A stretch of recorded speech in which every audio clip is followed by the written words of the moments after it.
como le están dando con una vipa, me pregunta si te quiero, yo te digo que no estoy lista y no quiero comenzar. No hay nada que pensar, yo te dejaré atrás.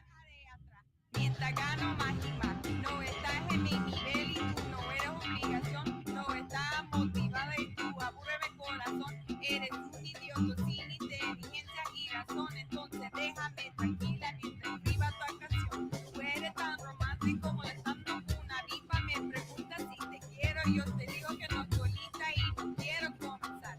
No hay nada que pensar, yo te dejaré atrás, mientras gano más y más, no estás en mi nivel y tú no eres obligación, no estás motivada y tú aburreme corazón, eres un idiota sin inteligencia y razón, entonces déjame tranquila mientras escriba tu canción. Estoy aquí a disfrutar, estoy aquí pero quiero gozar, si quieres a mí pero vamos a bailar, cintura a cintura, papi, tra, tra, tra, bailando, gozando y me gusta tomar, pero no quiero pendejos que no quieren respetar. Déjame pendejo, papi, ya no más. Déjame pendejo, papi, ya no más. Estoy aquí a disfrutar, estoy aquí pero quiero gozar, si quieres a mí pero vamos a bailar, cintura a cintura, papi, tra, tra, tra, bailando, gozando y me gusta tomar, pero no quiero pendejos que no quieren respetar. Déjame pendejo, papi, ya no más. Déjame pendejo, papi, ya no más.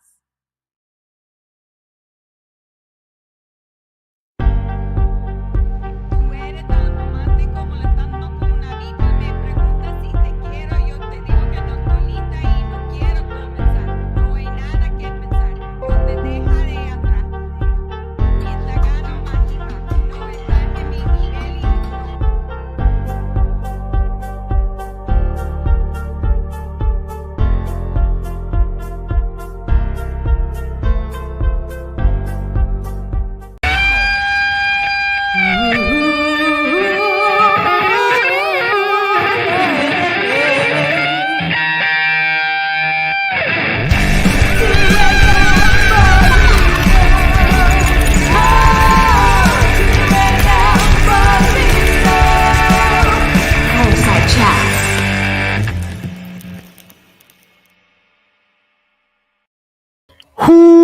What is up, everybody? It is your boy Lou Martinez, aka Big Chief Burrito, live with you on a Thursday. Me Gente show live from the Burrito Lounge in various places in Chula Vista, California, reacting to news and culture from a Latinx perspective, also known as Two Latinos and a Microphone. Here with my co-host, Sofia Carrillo. Hello, hola mi gente, ¿cómo están todos? ¿Cómo están todos? How you doing today, Lou? I mean, I'm good. I'm not as good as just having come off a bridesmaids getaway vacation. Yeah, that was fun. I went to Mazatlan for a bachelorette. Still recovering, Yes. you guys. Got the Red Bull to Yeah, help me out. yeah. You know. Look like fun. Looked like fun. Yeah, it was a lot of fun. What was your favorite part? We had these like matching bikinis. I know. It's like, what is it? It's basic as hell, but super fun. We went out to this club and I don't know, it was just vibes, man. Vibes. Is it Still recovering. is being basic always bad? No, I wouldn't say so. I think basics have the most fun. It's hip to be square. Is that what you're saying? Who says that anymore? It's hip to be square. It's hip to be square. Oh, you're aging yourself, boy. No, it's life's done a good enough job of that. True. But anyway, so that's personal news. Let's see, anything for me. I got this hat. Ooh, I love the Taurus with the luchador mask. I love it. Funny thing about this hat is it took a year to get. Oh, that's the one. Yeah. So I've been waiting for this hat for literally a full year. I feel like every episode we yeah. touch on I found a company called the Clink Room, CLINK. I think they're here in San Diego actually, and they do design contests, and then they do one single run fitted hats. I don't like trucker hats, and I don't like I like fitted hats. And so rather than just so then it's the same hat that you get, like a Padres hat or any kind of real sports hat. They're legit. But right in the middle of the pandemic, when all the shipping stuff shut down, like all their stuff got fucked. So I literally bought this hat like June, July last year, and I just got it like a week ago. So I'm worrying the hell out of it for now. I got another one too. I'll debut it on a future episode. That's what I was gonna ask. You have multiple hats from this company, right? Yeah, about a half a dozen. But when I first started buying from them, you would buy them, and it would take 2 to 3 months to get the hat, which was still like not ideal. But it's like, but then as soon as it happened, it was like, oh, it's gonna be an extra couple of months. And so shout out to Clink Room. They were pretty good. They gave us a bunch of stickers and stuff and said thank you for waiting. And this is their logo there. Nice. But yeah, so you know, when you absolutely positively want to pay $50 for a fitted hat and then wait a full calendar year to get it, accept no substitutes. Yeah. All right. So we got a lot to get to today. The biggest things obviously are Trump getting raided, the Batgirl saga, and kind of how that pertains to, you know, specifically the Latino community. So let's jump right into it. So big news late last week was that Batgirl and Warner Brothers shelved Batgirl.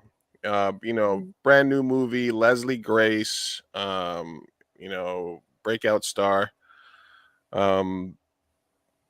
They even brought back like old school Batman. Michael Keaton was going to be featured in the film. The directors from Bad Boy for Life, Adil Arbi and Bilal Falal were going to direct it. They started it. $90 million they pumped into this movie. Let me get you that. Give me 2 seconds, Paulie. I'll get you that link. Paulie from Latino Slant might be joining us in a minute. Very cool. Absolutely. Let me finish this breakdown. I'll send you the link right now. So, 90 million they bump into this movie. And they're getting ready to go. They're putting it out there, and then they decide that it's a no-go. And the reason that a lot of people are mad is obviously, you know, Latinx representation on the screen. Number one, it's Batman. Who doesn't love Batman, right? And then obviously it's a female-driven film. All these things are happening. Yeah. And basically they said that the movie tested so horribly and they didn't want to put any more money into it. And they shelved it. But then it comes out that by shelving the movie, they could do a one-time write-off. Which means that they could basically write off $90 million on their taxes, because if you invest this much money into a film and then it doesn't work, or they got to have some insurance or something, that you can basically say, hey, what's better for us, to release this superhero film with a Latinx female lead and promote it, put it out in theaters, spend more money, or just write off 90 mil and just say, oops. So they made a budgeting decision, I guess, a tax decision, right? And that's the coldest piece, right? So what did you think when you first figured that out? And we'll let you talk before we get Paulie in here. I mean, I don't know. I don't like to lean so much on the Latino representation side because while that hits my core, I have more questions about why you would cancel a film that was badly received when there's been so many DC films that have been widely hated. Right. So what was it about this? And you can't help but to feel somewhat attacked a little bit, right? Because what was it about this film that was different from the others? Well, it was female led. The directors were, I believe, Muslim, but right? Yeah, And let me Paulie the Latino sign is joining us, and I'm gonna yes, bring him bring him on in. because he has a little bit more information. He's got his own Yes. YouTube channel as well. Polly! Hello Paulie, there. Hi, hey, Polly. the Hi. voice How of are you, Paulie, the Sophia? voice of How are Paulie. you, I'm burrito man? Burrito. great. Good to have How are the you. burritos? How are the burritos? The burritos are flowing like wine, sir. Really, I don't drink anymore, so I need the burritos to flow. I also do not drink. I caught your interview yesterday with Andrea Munoz, I think, from Bullet Train. Yeah. That was a cool interview. Did you see the second one I had? I know I only was able to caught the first one because Yeah. and I was like, oh, una colombiana. I was like, Orale. órale. Mhm. Viva Yeah, Colombia. just the way the booking went. I had 2 back-to-back live streams. I was like, oh my god! But Oof. they were amazing. And the second one had a Muslim writer, TV writer, creator Cameron Pasha, and my beautiful, talented girlfriend Romy Diaz, who works in the business as my guest. And I don't have her on all the time, maybe every couple of months, but you know, their insight is what's needed nowadays, especially when we're talking about people who are of different colors, of different backgrounds, different colors, different backgrounds, different colors, different backgrounds working in the business. It's great to get the insight because it's easy for us to sit on our couches and eat that burrito and talk shit about, hey, why'd they do that, why'd they do this, Mhm. so yeah, thanks for watching. But I've been watching you guys for a few months now, and Thank you. I'm Oh, I've thanks. tried to pitch you guys here and there, and maybe we got to get you guys on the slant one day. Yes, let's Yeah. collab. Absolutely. I'm always down to cross the streams. Always. And I wanted Easy. Don't be crossing those streams, I say. yeah. Cochino, we have a lady Settle here. down. I know. Hey. Wait a minute. Yeah. Okay. So yeah. But no. We were talking. I mean, we would have talked about this last week, but Sophia was in Mexico. Mhm. But the 2 biggest pieces of news that and obviously we're both covering news and culture and the arts as it pertains to the Latino culture, is the Batgirl story and the James Franco Fidel Castro movie story. But specifically on the Batman story, other than the fact that it can be construed as a tax write-off and a $90 million like oopsie. What else have you heard from kind of behind the scenes of what went into that decision? Well, I heard it's just not that good, and that it didn't test well, and it's not a brand like the Flash, or where they've tripled the money that they've put into the Flash, where they're like just have no choice. On the flip of that, Blue Beetle has tested well already. It's a lot of positive behind. There's a lot of positive vibes behind that. So that's safe. And they finished filming about 2 weeks ago now in Puerto Rico, and that has a full writer and director, Mexicano, and then a Puerto Rican team. And then of course you have the Xolo Maridueña, you have the George Lopez, you have some other, you have a lot of Latinos, because the Jaime Reyes family is from El Paso. That's he becomes the Blue Beetle, and Right. he's about a 20-year-old cartoon character now. So that's kind of like safe. It's on its own. Whereas Batgirl is connected to the biggest brand that Warner has, besides Superman. But really, it's been Batman since the late 80s that has always made them money.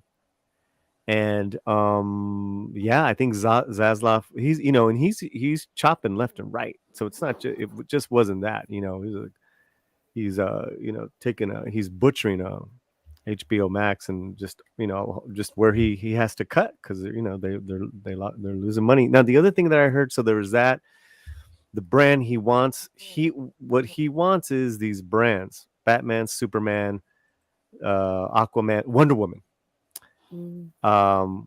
Those are the first three. He's like, those have to be our, our Captain Americas, the ones that are just going to be making us so much money that we can do these other films, these smaller ones, where you're bringing in a new character that no one knows about. We're in a bubble. We know who Leslie Grace is. I love Leslie Grace. I love Leslie Grace. I mean, that In the Heights cast is increíble.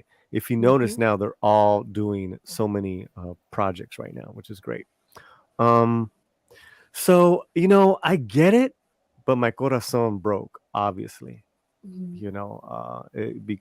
because of kind of what you mentioned. It's like, it'd be badass to see Leslie, be Barbara Gordon. Why not? I think one of the things that you just mentioned that kind of rings true to me is the fact that we don't have the opportunity to be mediocre. There's thousands of movies that get made every year by Anglo directors, and a lot of them get put out there, and a lot of them are shit. And and superhero movies that get bad reviews, they still get made. So I feel like the painful part of that as a filmmaker for myself is that we don't get the opportunity to fail or to make stuff. It has to hit a higher threshold to be like Gordita's Chronicles, highly well reviewed, gets canceled. One Day at a Time has to struggle year after year to get recognition, even though it's well reviewed. And this movie, starting a Latina, I'm sure there's dozens of other DC movies that didn't test well that they decided, okay, let's do some reshoots. And now it comes out that Ezra Miller might have been doing test shoots while you had to go with Ezra Miller. Wait. While they were under investigations, while they had warrants out. Okay, now I got to put the camera on. Yes. I'm just resetting up my studio, so forgive me if it's a funky. No, go ahead. I'll finish my thought, which is please. that. And then we have Ezra Miller getting to do reshoots while they're being investigated, and we don't have the ability to fail. We have to be perfect in order to get that movie made. So I guess that's kind of like, Sophia, how do you feel about that aspect? No, well, same kind of like I was saying earlier. It's like, how do you justify shelving something that is just exactly that? It wasn't well received, but how many other films have been put out that have been like double, triple that budget and still have also been flops? It does occur, and I feel like you're totally right to say that, like, it feels like we can't afford to be mediocre, because the stuff that is good does get canceled. So I don't know, what was different about this, and it almost makes my curiosity peaked a little more, because I'm like, why was it so badly received? I want to see it. It's hard not to feel like it is somewhat of a personal attack, I guess. Hi, Rosa. Thanks for tuning in. Hi, Cyro. Hi, Cyro. You haven't heard this chisme? Yes, the chisme is we're getting fucked over. We got you. Yeah. Once again, what else is new? As Polly allows it into his inner sanctum. Hey, there we go. Yeah. I'm gonna push back a little bit, guys. I mean, if that's your experience, I'm not saying it's not, because you're a filmmaker, and God bless you, and keep doing that. The thing is, we're passionate people, and we want to see our stories told authentically, told correctly. Men and women, we want it all, right? So when that happened, and then that if you remember, like that week, it wasn't just the Franco news. It was also, maybe not even a week before, was the Gordita getting canceled, and that's an incredible show. But the thing is, as with Promised Land earlier this year, these networks, they didn't do anything, very little, to promote these shows. And I saw very little from Latino publications to promote these shows. I'm seeing very little from Latino leaders, except for Johnny Legs going crazy with his rants. I'm seeing very little from Latino leaders really putting the coals to Hollywood.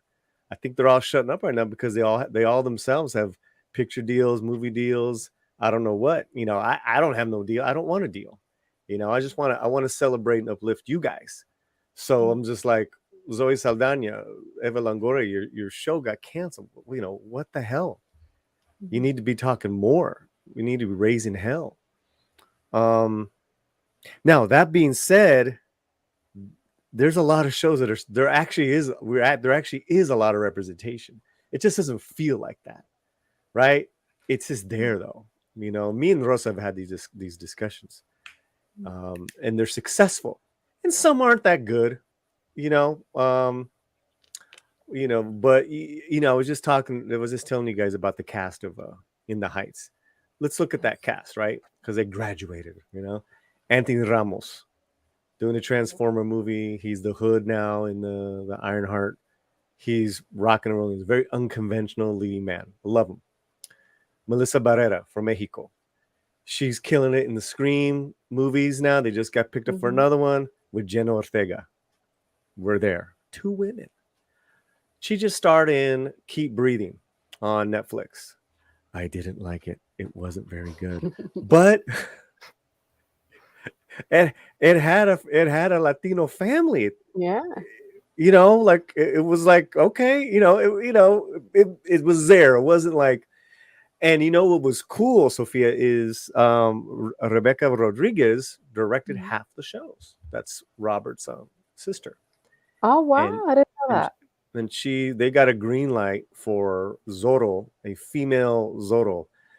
The description doesn't sound too appealing to me, but let's see what happens.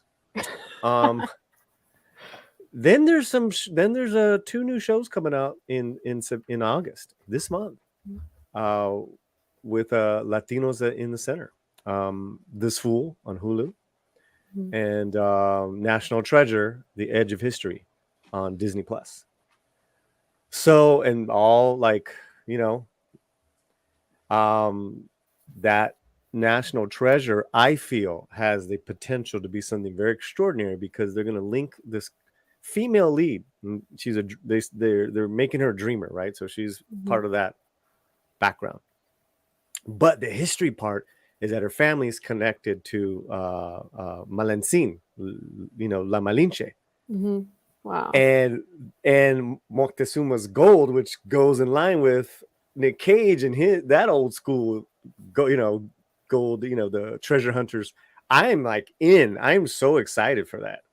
Because if they get that indigenous part right, I'm just like, wow, That's what I was gonna say. Is they better get it right. Yeah, Sophia, because it's a very touchy thing. Oh yeah, and thank you. And then they have Namor. We got a lot. We got a lot of things to look forward to. It's just we just had a bad week. Just had a shitty week. Excuse me, my language. No, I understand. I understand completely. I mean that if you were talking about if you look at the landscape of TV shows, films, and representation 5 years ago versus now, I think I can definitely see how it's improved and it continues to improve because we've been just knocking down the door for so long. But I do also feel that we deserve the right to fail, and we deserve the right to have work that's mediocre out there. And like I said, I don't want to be judged against that. I just want to be judged. Like I said, I'm a filmmaker, but I don't want to be judged against. I want to be judged right next to everybody else, and not have to step up, tremendously. I guess as I told you about a couple of other things, I have a kind of a weird view on it, but there was some out, like Kevin Smith spoke out against it. A couple of other people were out there saying it's a bad look, and you're right, they are making a lot of changes at WB. So I can see how you could get to that point. I mean, sorry, go ahead. No, Sophia, please. Well, I was just going to say Kevin Smith had quite the passionate take on it, right? He was basically, I forgot what his tweet said exactly, but he was very much saying that it was targeted towards the Latina lead.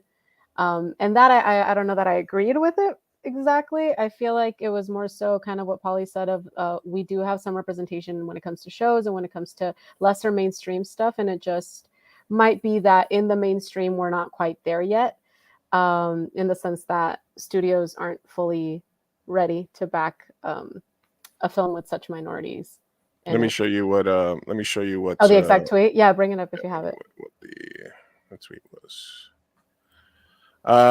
It's an incredible bad look to cancel the Latina Batgirl movie. Said, I don't give a shit if the movie was absolute fucking dog shit. I guarantee you it wasn't. The two directors who directed the movie did a couple of episodes of Miss Marvel, and it was wonderful fucking show. They had more money to do Batgirl than they had to do an episode of Miss Marvel and stuff, expressed Smith on the latest episode. So yeah, I guess when you couple that, Leslie Gray saying, querida familia, on the heels of the recent news that I'm proud to love hard work and intention of all the incredible cast and tireless crew put into this film over 7 months in Scotland. So you should have filmed it in San Diego. Batgirl for life. Basically, they then the filmmakers came out. Kevin Smith came out. I guess. Yeah, they had on that one. I think Zoe made a statement, but it was, besides that, it was very quiet. Yeah, and I don't know. I don't know about Kevin. I got major problems with Kevin. I've had major problems with him since he's kind of sold out to Hollywood. Really? I just think Kevin Smith now is not the same Kevin Smith, and Dude, that's another argument. That's another argument. I love you, Big Chef. Look at him getting all roiled up. Come on, let's go. Big cheat. I wish I was a big chef. I'd be able to make my own burritos. Yeah. No, okay, I get it. Go ahead. But I do want to say that the corazón broke because it's like, how graceful was Leslie Grace's message to us. Mm-hmm. She has a huge fan following because she's also a singer, and she's got that going. She's very talented, and 7 months in Scotland. I mean, oh my God, you're just like, and you wanted to see Michael Keaton and Brendan Fraser. Yes, Brendan Fraser, Michael Keaton. They took that from us. So I gotta think it's. Listen, man, you think it's more? You think it's gonna get leaked? You think more? It was probably really bad, or it was a $90 million decision on tax. Okay, so if you had to say which one do you think was more, do you think it was more because it was bad, or do you think it was more financial, just chopping block decision? I think because it was bad, it's easy for it to be a financial write-off. Because if it could have been saved, they would have put more money into it. And that's what they're doing with the Flash. That's but there seems to be a new Ezra thing every day. So that is a real. And the executive is like, okay, maybe this is the last one. Maybe he'll just be quiet for a while, and then we'll be able to promote the movie, and it'll be done. And yeah. But why do you think they're doubling down on the Flash? And they couldn't even back this one because a lot of shit is coming down for Ezra. Well, like I told you earlier, there's two big things here. The Flash is part of the brand, right? It's very connected to the other stories that we're telling you about, and it's not something you can reshoot. Like take Ezra out. He's literally multiple Flashes within this movie. He's like in every scene, from what I hear, and it's pretty good from what I hear. I can't remember too. Sasha Calle is Supergirl in it still. So that's like, I mean, I right now the word is that they put in 200 to 250 million. You got to remember, this thing has been shot almost 2.5 times. Yeah, they're pot committed. Yeah, I don't know what else to tell you. I think it's purely financial. Zaslav, I get it. I heard their financial report last week. You heard him speak, and he makes sense. He totally makes sense. Being raza, it's like it sucks because it's like this is you're so torn. You're like I get it, man. This is their plan. HBO Max male skew. Scripted lean in, appointment viewing, home of fandoms, including DC, all the fandoms. Discovery Plus female skew, unscripted, lean back, comfort viewing, home of genredoms. whatever the fuck that means. Genre. Exactly. Genredums. Genredums. So Genredums. basically, this is their Yeah. marching orders and why they decided they had to start cutting and everything up. As a straight male, I take offense to this because I am part of the Disney Plus. Me and the lady, we watched 90 Day Fiance Universe, and then we watched the crime show, Sophia. Oh yeah. So we leaning back. Yeah, I don't think it makes it. Plus, HBO Max has Euphoria and a bunch of. I love HBO Max. Very. Yeah, absolutely. Well, and that's another thing too. Okay, these are the because on my channel I cover this so we can talk about it. I've been covering it since the channel has been going. And last year Netflix had all these shows, and which I think weren't very good, right? So I think we actually we've had a chance to not be great. They're good or they're okay, but they're canceled. Those shows from Mr. Iglesias to Gentefied, One Day at a Time, all those artists now have different types of deals. Iglesias, comedy specials. It's cheap to produce, get it up, it's a big hit. HBO Max, they released a Menudo documentary, Father the Bride movie, big hits. That's what they want to do. That's the business. And then is it Netflix or HBO Max? It's no. It was the Menudo documentary. That's the same people. I believe his name is Fumero. He did the Walter Mercado documentary last year, and that was incredible. Absolutely. I appreciate everybody that's tuned in so far. We are live here on Mi Gente show with Sofia Carrilla, Pauly the Latino Slant. You can also check him, Pauly the Latino Slant. He goes live multiple times a week, and he's got a YouTube channel with that I got gifted a subscription to. So thank you to. Oh, that's right. Yeah. So I was watching yesterday. Yeah. Everybody that's stopping by, make sure you give us a follow, like, share it if you like it. Thank you for stopping by, Rosa, Bar Latinx. Hey, our favorite movie reviewer. This fool comes out on Hulu, A League of Their Own on Amazon Prime. We will check that out. Thank you for stopping by, Mr. Enslaved by Vegetables, Florida Man. Thanks for coming by, brother. Bad. Charles Clare says, I think it's a cultural decision. Financial doesn't make sense since WB is $3 billion in debt, and 90 million or the 20 million that they say by shelving the movie just isn't enough to matter. I don't know if they take the 20 million that they had to stick in plus another 20 million in promotions, that brings you up until 140. If you can take 140 out of the red for a company, they've already saved, just by them shelving it, like that first day, they've already saved like 12 million. All right. Hey, Karina, thanks for stopping by. Thank you for dropping by. We're live. Make sure you guys are following us across all platforms. Mi Gente show live every Thursday when Sophia is not on vacation. I did want to get, I know your time is limited, Pauly, so I did want to get one other topic out here with you, which was the James Franco Fidel. Thank you, because I don't want to talk about Donald Trump. I absolutely I have no desire to talk about.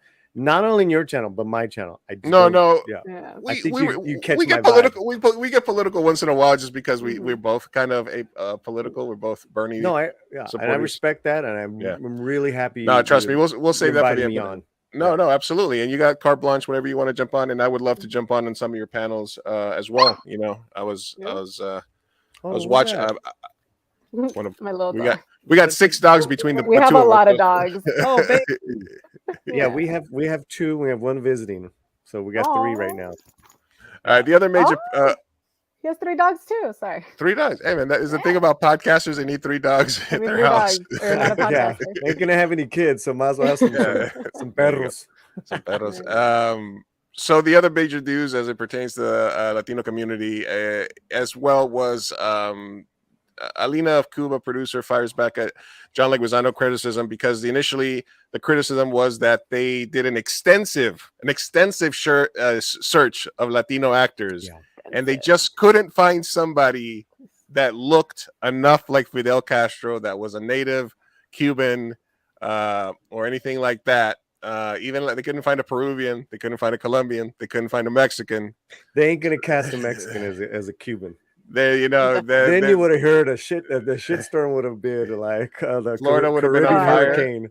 but so they went with the next best thing, which is a guy that was a quarter Portuguese, which was James Franco, who also has got a lot of stuff going against him. He allegedly was inappropriate and abused some of his students and in some acting thing. He had to go away. He's had some other hits here and there. I don't know if I don't know that you think James Franco is all of it. I mean, is James Franco greenlighting a movie for you? Is it making it? Does it open big in China because it says James Franco on the poster? It seemed like a weird decision to bank the film on him being a star. Obviously, on this particular argument, I had a little bit of a contrarian view to what most people were saying, and with John Leguizamo, who's from my same neighborhood. In Queens. Oh, you're from Queens? Yeah, I'm from Queens. Yeah. Okay, my girlfriend lived there. Yeah, but she's from Newark. Okay, she's from Jersey. Yeah, so she'll cut a fool. Oh yeah, so I was wondering why you were a Mets fan. I'm like, what is wrong with this guy? This guy's from San Diego. I got the Colombian flag and the Uruguayan flag. That's why I'm Colombo Uruguayo and I'm from New York. So that's great, man. Yeah, that's fantastic. Well, wow. So then you got some good takes. All right. So Mexicana aquí, right? Yeah, Mexicana, yeah. De San Diego, de Tijuana. But I've been in San Diego for like 20 years, so I'm like honorary. Like Chicano, yeah. I mean, I'm Big Chief Burrito now, so it's like I steered all the way into the curve. First, I got the tattoo so they wouldn't think I was Mexican, and now I'm like, they already think I'm Mexican. It doesn't matter. Right, but anyway, John Leguizamo, again, one of my idols, Colombian, also grew up in my neighborhood. He comes out and he's like, "Why is this still happening? Yes, you know, what's up with this extensive shirt? You know, the producers fire back. You don't know what you're talking about. You don't know culturally." Fidel wasn't actually Cuban. His mother was half Portuguese and blah, blah, blah, and this and that. And so this whole thing comes out. They start going back and forth. Then all of a sudden people are going back at Johnny Legs, busting out some of his old bits they used to do. And they're basically like, and I'm going to pull those up for you guys in a second. And then here's something that came up. We just witnessed a murder. James Franco, blah, blah, blah. Here, how is this still going on? Hollywood and streamers boycott this fucked up plus serious difficult story to tell without aggrandizement, which would be wrong. I got a problem with Franco, but he ain't Latino. Neither was Fidel Castro. His mother was from the Canary Islands, and his father was from the tip of Spain. Oh, wow. Right. And that's from Ancestry. Yeah, that's from Ancestry. That's from Ancestry. It's official. On the it's official. As a Latino. Yes. As a Latino and as somebody who defends the right, as a Latino and somebody who defends the right of Ana de Armas to play Marilyn Monroe. Okay. Right. I feel like, yes, I understand why it's wrong, but as a filmmaker, I respect the rights of the artists to make whatever art they want. Yeah. And if casting James Franco is what you want for your movie, if doing that is what's the best for your movie, and you have gone through the process, and you have considered Cuban actors, and you have considered maybe you considered Javier Bardem. He did play Ricky Ricardo, right? God. his brother's directing the film. So then I begrudgingly respect the right for you to make that decision. I've always felt as a filmmaker, if I'm writing a part for a marginalized character, i.e. somebody who's of the LGBTQ community, somebody who's trans, somebody who's of a different race, that I owe it to myself to feel clean as a filmmaker to look out to those communities when I do my casting in order for myself to feel clean about the process. There is, at this point, a conversation about whether at that point of you casting your film, are you allowed to, if you've gone through the search, to go with whatever reason, the one that you want? Maybe this person looks more like the part as you envision it. Maybe this person sounds more like the part that you envision it, but this person actually is of that marginalized group. And I still feel that as a filmmaker, I can get behind somebody who at least has done the work and allow them to cast whoever they want in the movie. I do think that there's a thing about society in the film world right now that says you should still cast the person that is from that marginalized group, because it's a correction as to all, and we've talked about this millions of times. It's a correction as to what's been happening in Hollywood for the last 90 years.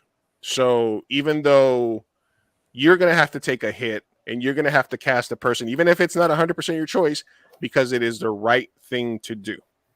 So, like I said, as a Latino, definitely feel that they should have gone with that. As a filmmaker, I'm kind of on the opposite side, but I still understand what you're talking about. Your thoughts? Me or Sophia? Sophia, either one. Go ahead. You could go first, Polly. Go ahead. Oh, are you sure? Okay. Yeah, this is one of those complexities, it's good to have that.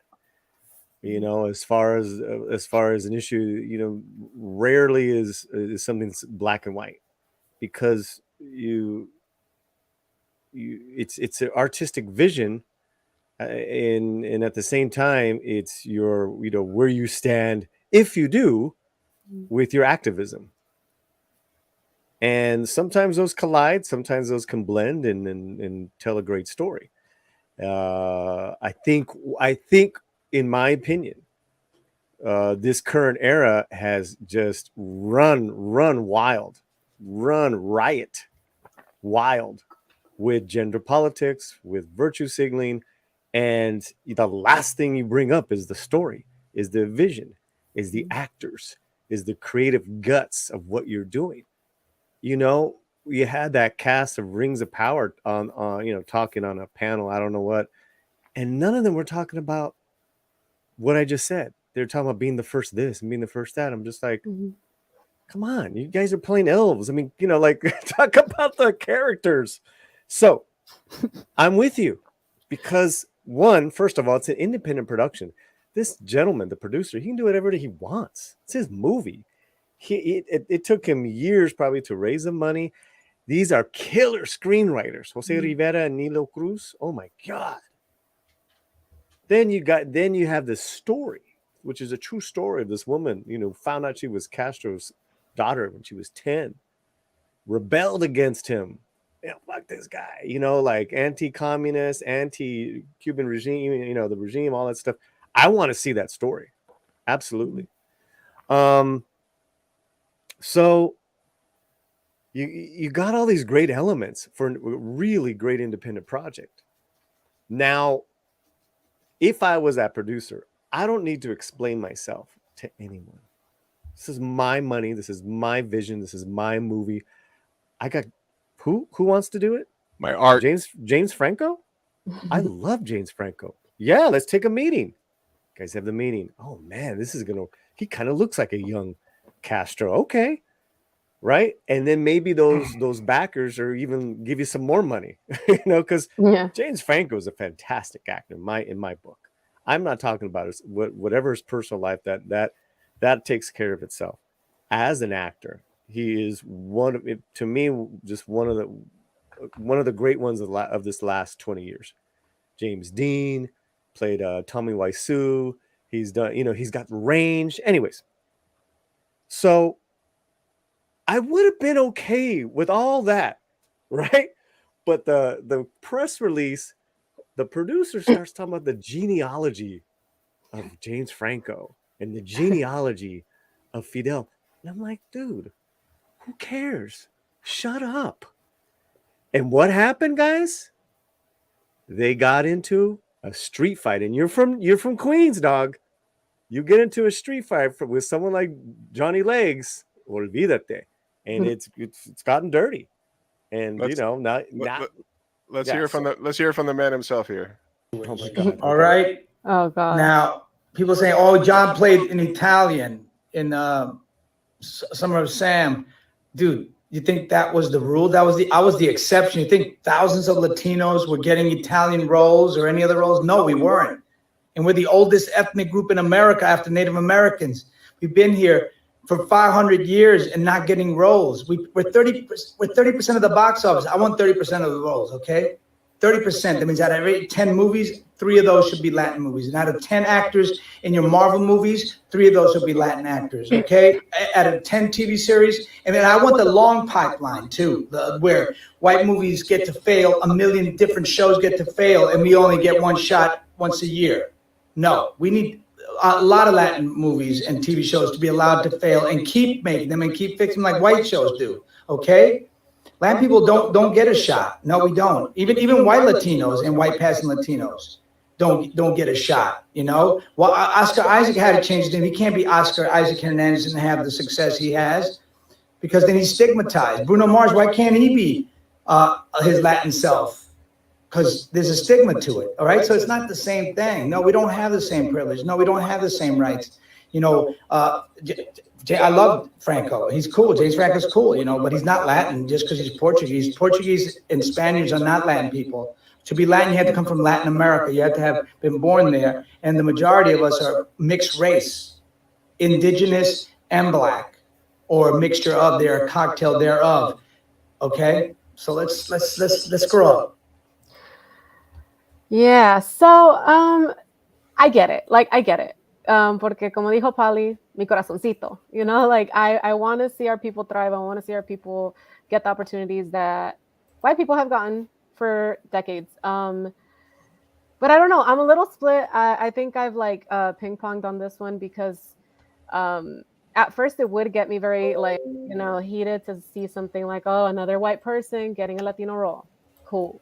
But at the end of the day, like, where is the line of let actors act, right? I don't know. I think I'm split in the sense that I get both of your points, and I think if I had to lean more, I would say I'm leaning more towards Lou. Whereas if I'm being the filmmaker, I would probably do my best. Well, you're also looking at it as an actress. As an actress, if you're only allowed to play Mexicans that grew up on the border between Tijuana and San Diego, then your roles are limited. And you know, oh, you're an actor? Yes, yeah. Yeah, I mean, you know, you look like you can be Wonder Woman. I mean, you know, Gal, you know, broke that. I mean, it's great. Mm-hmm. You know, absolutely. Like everyone's got these different looks, and that's fantastic, man. You know, so I don't know. I think I agree with you, Polly, that it's gone a little too woke, and I hate saying that because I understand where that's coming from. That stems from like, you know, generations of just discrimination and stigma, and so I understand where that's coming from. But I also do cringe a little in the sense that like, if they wanted to cast James Franco and they thought that he was right for the part, who am I to judge? I'll see the product, and if he sucks, then I will shit on him. But I don't know.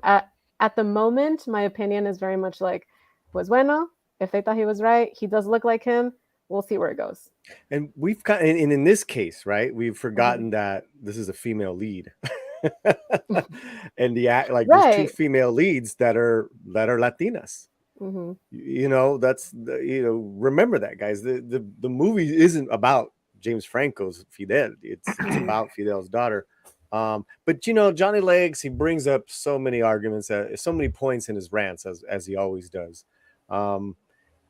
I respect that he talks. Hey, I respect that he's honest. Kenneth just said, thanks for joining us, Kenneth Castillo at Cholo Chaplin on Twitter, another Latino filmmaker. John is one of the few Latinos in Hollywood that will speak truth to power in this industry, and I respect that. Yeah, absolutely. Enslaved by Vegetables chimes in, if you're making a movie about a serial killer, you should actually hire a serial killer to play that part. Okay, that's a little that's a little on the nose. Yeah. Or worse, when just because we're Latina, they expect our English to have an accent for a role. Yes, Karina. Yes, yeah. Karina. I mean, there's so that's what I'm saying, man. This is complex.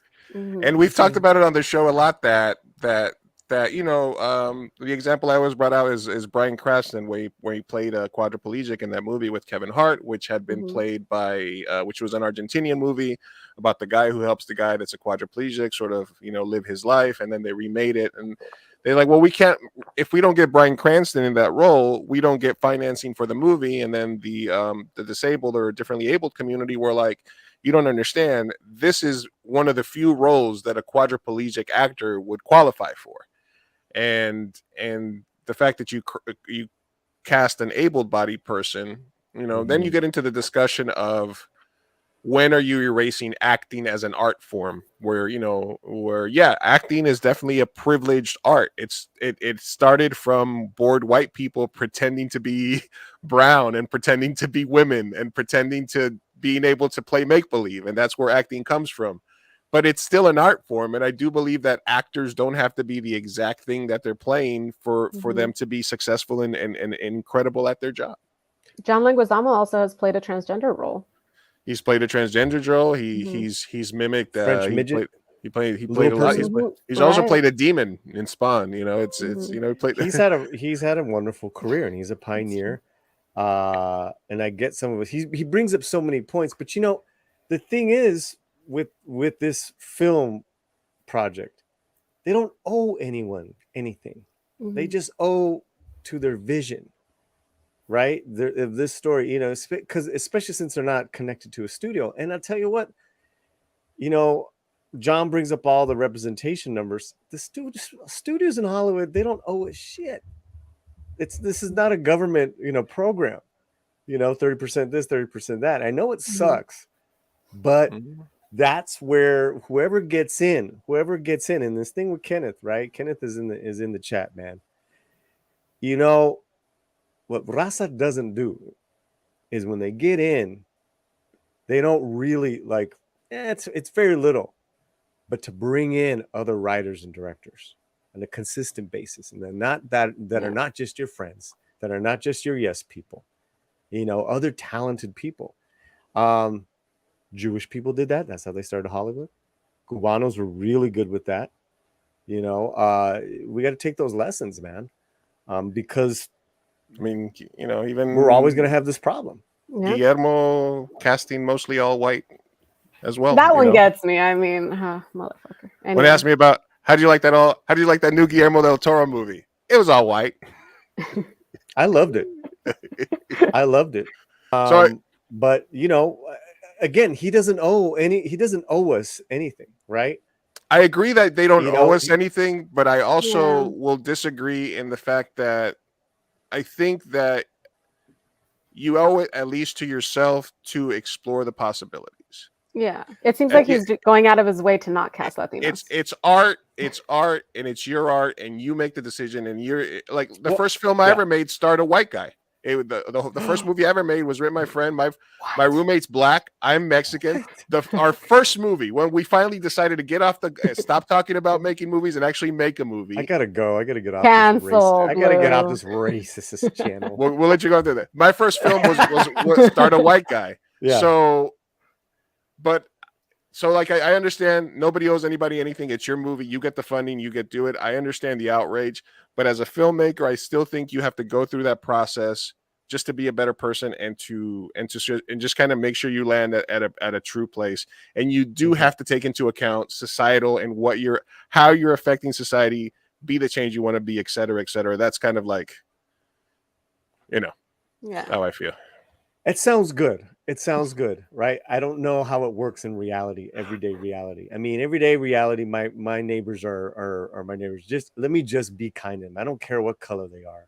And if they're cool with me, fantastic. That's the society I want to live in. But you sound right. I love that. I love the value and the principles, that you're talking about.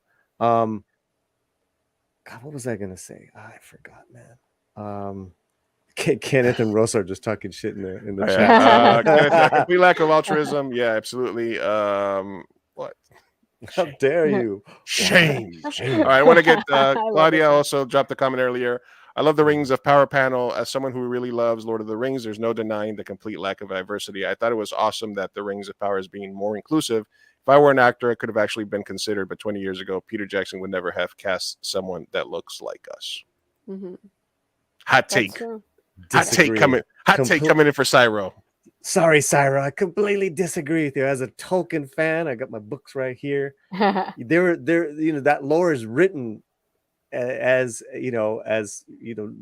based off of North European. I mean, that's, they're based off of white North European lore, and it's very precise as far as like certain peoples with certain looks. There are those people with darker skins and tanner skins. They actually existed in the lore. They're there. They're just not what you're seeing in Rings of Power. Because what they're doing is mixing up all all the characters that just wasn't there. Peter was faithful to the essence of the books, and even he got a lot of crap because he expanded on some of the women's roles because he wanted a little bit more for Liv Taylor and for Cate Blanchett. Okay, now I could talk to you for hours, Cyro, and I get it. It's just the panel. They're just talking about being the first this, the first that. And I'm like, well, what about Tolkien? What about this new adventure that is completely being rewritten almost out of, the appendices? Because that's what all these people own from Amazon. So, yeah, man. So you got all this diversity. Then what if it's shit? Right? It's like we damn if we do, damn if we don't. And I got it going back to Bargirl. Maybe it was just bad.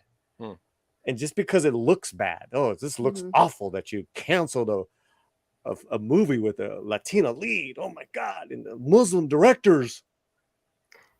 But then that also goes back to the point of we're not allowed to fail then. Why can't we have something so big that, looks bad and then another one that actually looks good? It's just we don't get enough shots as well. It's being devil's advocate. One Day at a Time got several shots. Vita got 2 seasons. Gentified got 2 seasons. You could in my book, I wasn't a big fan of those shows. Those failed. All those creators have multiple and God bless them, multiple year contracts with big studios. They're creating new stuff. Tony Saracho's. A female has failed. A Latina has failed, right? And now she's working with Selena Gomez, reinterpreting 16 Candles as a quinceañera. I mean, how cool is that? That's really cool. So, I yes and no, Sophia. It's starting to happen more and more. I was heartbroken over Promised Land, and Matt Lopez, who created it, he also did the Father of the Bride movie. So, I mean, that's a pretty good year. And look at all those people he hired. Anyways, I get pretty fired up, Sasha. I think the last thing I'll say about that, and I think the truth probably lies somewhere between both of our takes and Sophia's takes as well. But you keep saying that these people that failed now have new projects, which is true because once you get your foot in the door and you get that one project, you're always basically allowed to do the second.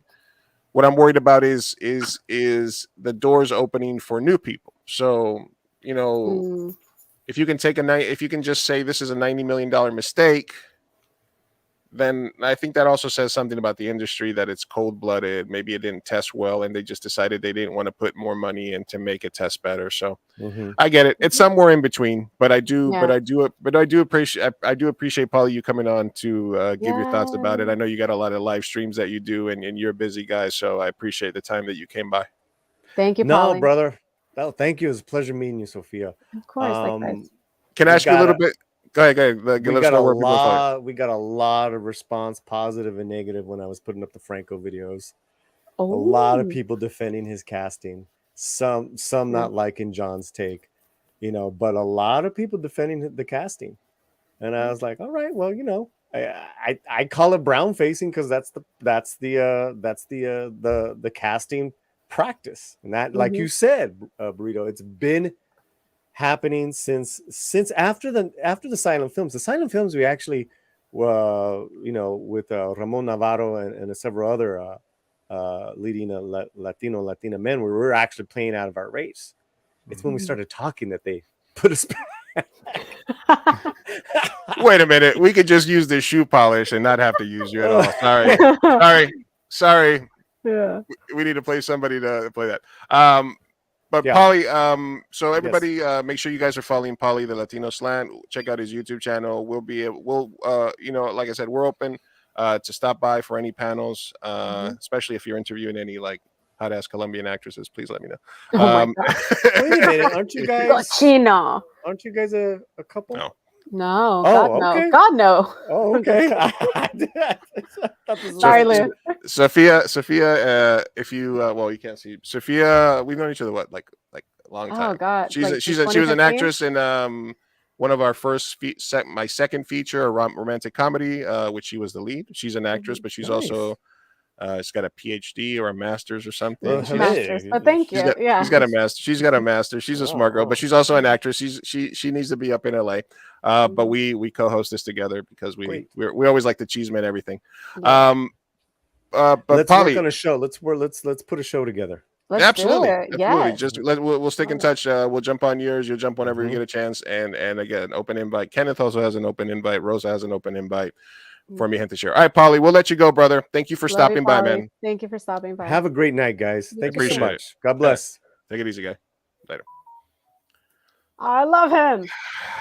Polly coming in with the hot Polly. takes. I know. I loved it. Yes. Kenneth, we will never know if Batgirl was bad, even if it was. I still want to see it. I still want to see it. It's I the think. same. Do you think that they will? What do you think, chat? Are they going to release it like the Snyder Cut? Do you think we'll get it on HBO, Discovery Max? I think that with the backlash that we saw, probably, definitely. There's just too much publicity around it. You I have to hope it release leaks. right? I Yeah. hope it leaks. I hope it leaks. Oh. I really, really do hope it That would leaks. be amazing. And one of the things that I also was going to bring up, but we can discuss it a little bit, is I had a list here of 12 examples of Hollywood whitewashing Latinx roles. The role of Tony Mendez in Argo was Mexican American descent, and they went with watch it become a cult film in the future. Yeah, I know, it'll right? it'll be like a cult picture. In a perfect world, nobody would go see The Flash, and then everybody would download Batgirl. Yeah. Tony Mendez was Mexican. They made him Ben Affleck. Of course, Yeah. Ben Affleck directed that movie. So maybe the movie doesn't get made unless unless Ben Affleck. Yes. Right. Griselda Blanco, we talked about this one, was played by Catherine Zeta-Jones. She's not going to be played by. Good for her. She got played by Catherine Zeta-Jones, and then Sofia Vergara is playing her in another film. Oh my God. Maureen Pearl from A Mighty Heart was played by Angelina Jolie. She got the curly hair though. She did curl her hair. She did. tried. She make their. Irene from the movie Drive was supposed to be Mexican, but they turned her into a pixie. Dream. I'm offended. What? I could have. Clara Esteban Blanca and Ferula from The House of Spirits. Nando Prado from Alive. Obviously, this movie Alive was about Uruguayans, and Uruguayans are Europeans, basically. So, I mean, aren't we all though? Yeah. Obviously, the big major one, Eva Perón as Evita, played by Madonna. I don't know this movie. Javier Arden. Tony Montana, Scarface, a big one, Carlito Brigante from Carlito's Way, also played by habitual cultural appropriator Al Pacino. Maria from West Side Story, obviously, with the brown face. Basically the whole cast except Rita Moreno. Exactly. And Ramon Miguel from Vargas from Touch of Evil. So, as Polly was saying, this has been happening forever. And part of it is the industry, part of it is the work. I'll check out the video that you sent me. And it doesn't make it right, but the overcorrection of, I mean, Polly made a good point of not focusing on the film itself, the content, the other actors, and just basically being like, hey, there's this white boy who got cast, and then causing outrage. I don't know that I agree fully with that either. So, absolutely. Yeah. Should we do a palate cleanser before moving on? Yes, please. That's a good time. Yes. All right. This is a Pitbull getting his first. Oh my God! Oh, he's so happy he can walk. Oh my God, he's running. I'm gonna cry, bro. Oh my God. Little palate cleansing before we move on. Thanks for everybody that's stopping by so far. We're just gonna clear out some tabs and do some no Namez Wei. We'll leave all the other. I'm against the. Okay. I mean, what else? What else would we ask Anything in you the chat? besides that? We know this. Oh no. Somebody said I'm against the FBI and leftism. Ask me anything. Ask me anything. I Oh. mean, you said it all. Ah. I was about to ask you what are you against. Oh, Cyro, don't make me play this video, Cyro. I sent this to Cyro because it was National Cat Day, and it was this is Titanic, but with a cat. So you want to go to a real party? I don't know. Oh yeah, I've seen that. Yeah. Let's see. Fall in love again. I figure life's a gift, and I don't intend on wasting it. To miss. Got everything I need right here with me. Hey, look. It's so much better. Yeah. I like the ones where they do the same thing but with like a velociraptor. Yeah. Yeah. But anyway, that's epic. I gotta cut the volume before they cut us off. Oh yeah. Copyright. Perfect love. Wait, this. This is the Titanic that I want to see. This is the real Titanic. Mm-hmm. Anyway. Let's see. What else do we have here? Let me close some of these tabs here. Again, this is let's see. Okay, but how does our daughter look like Woody Harrelson? Oh my God, they're the same person. Yeah, I would check to make sure that you weren't around Woody Harrelson. Yeah, he the daddy. Cyro said I would pay to watch that in theaters. I know. Same. Titanic, but with a cat. I like that.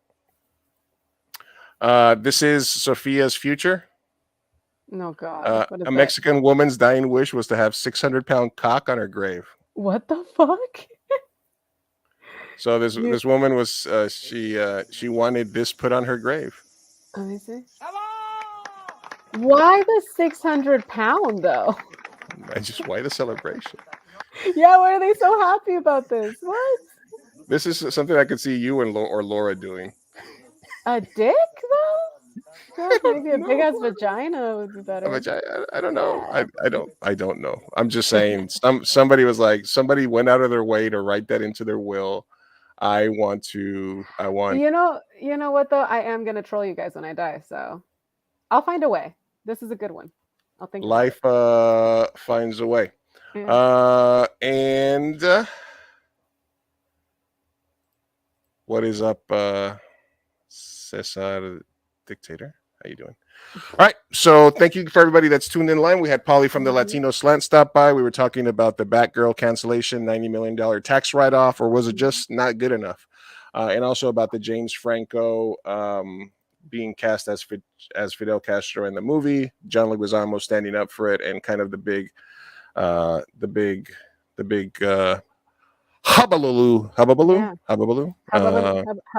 Cesar Dictator. Hi, I'm Mexican. Hey, what's up? Good. Hey, same.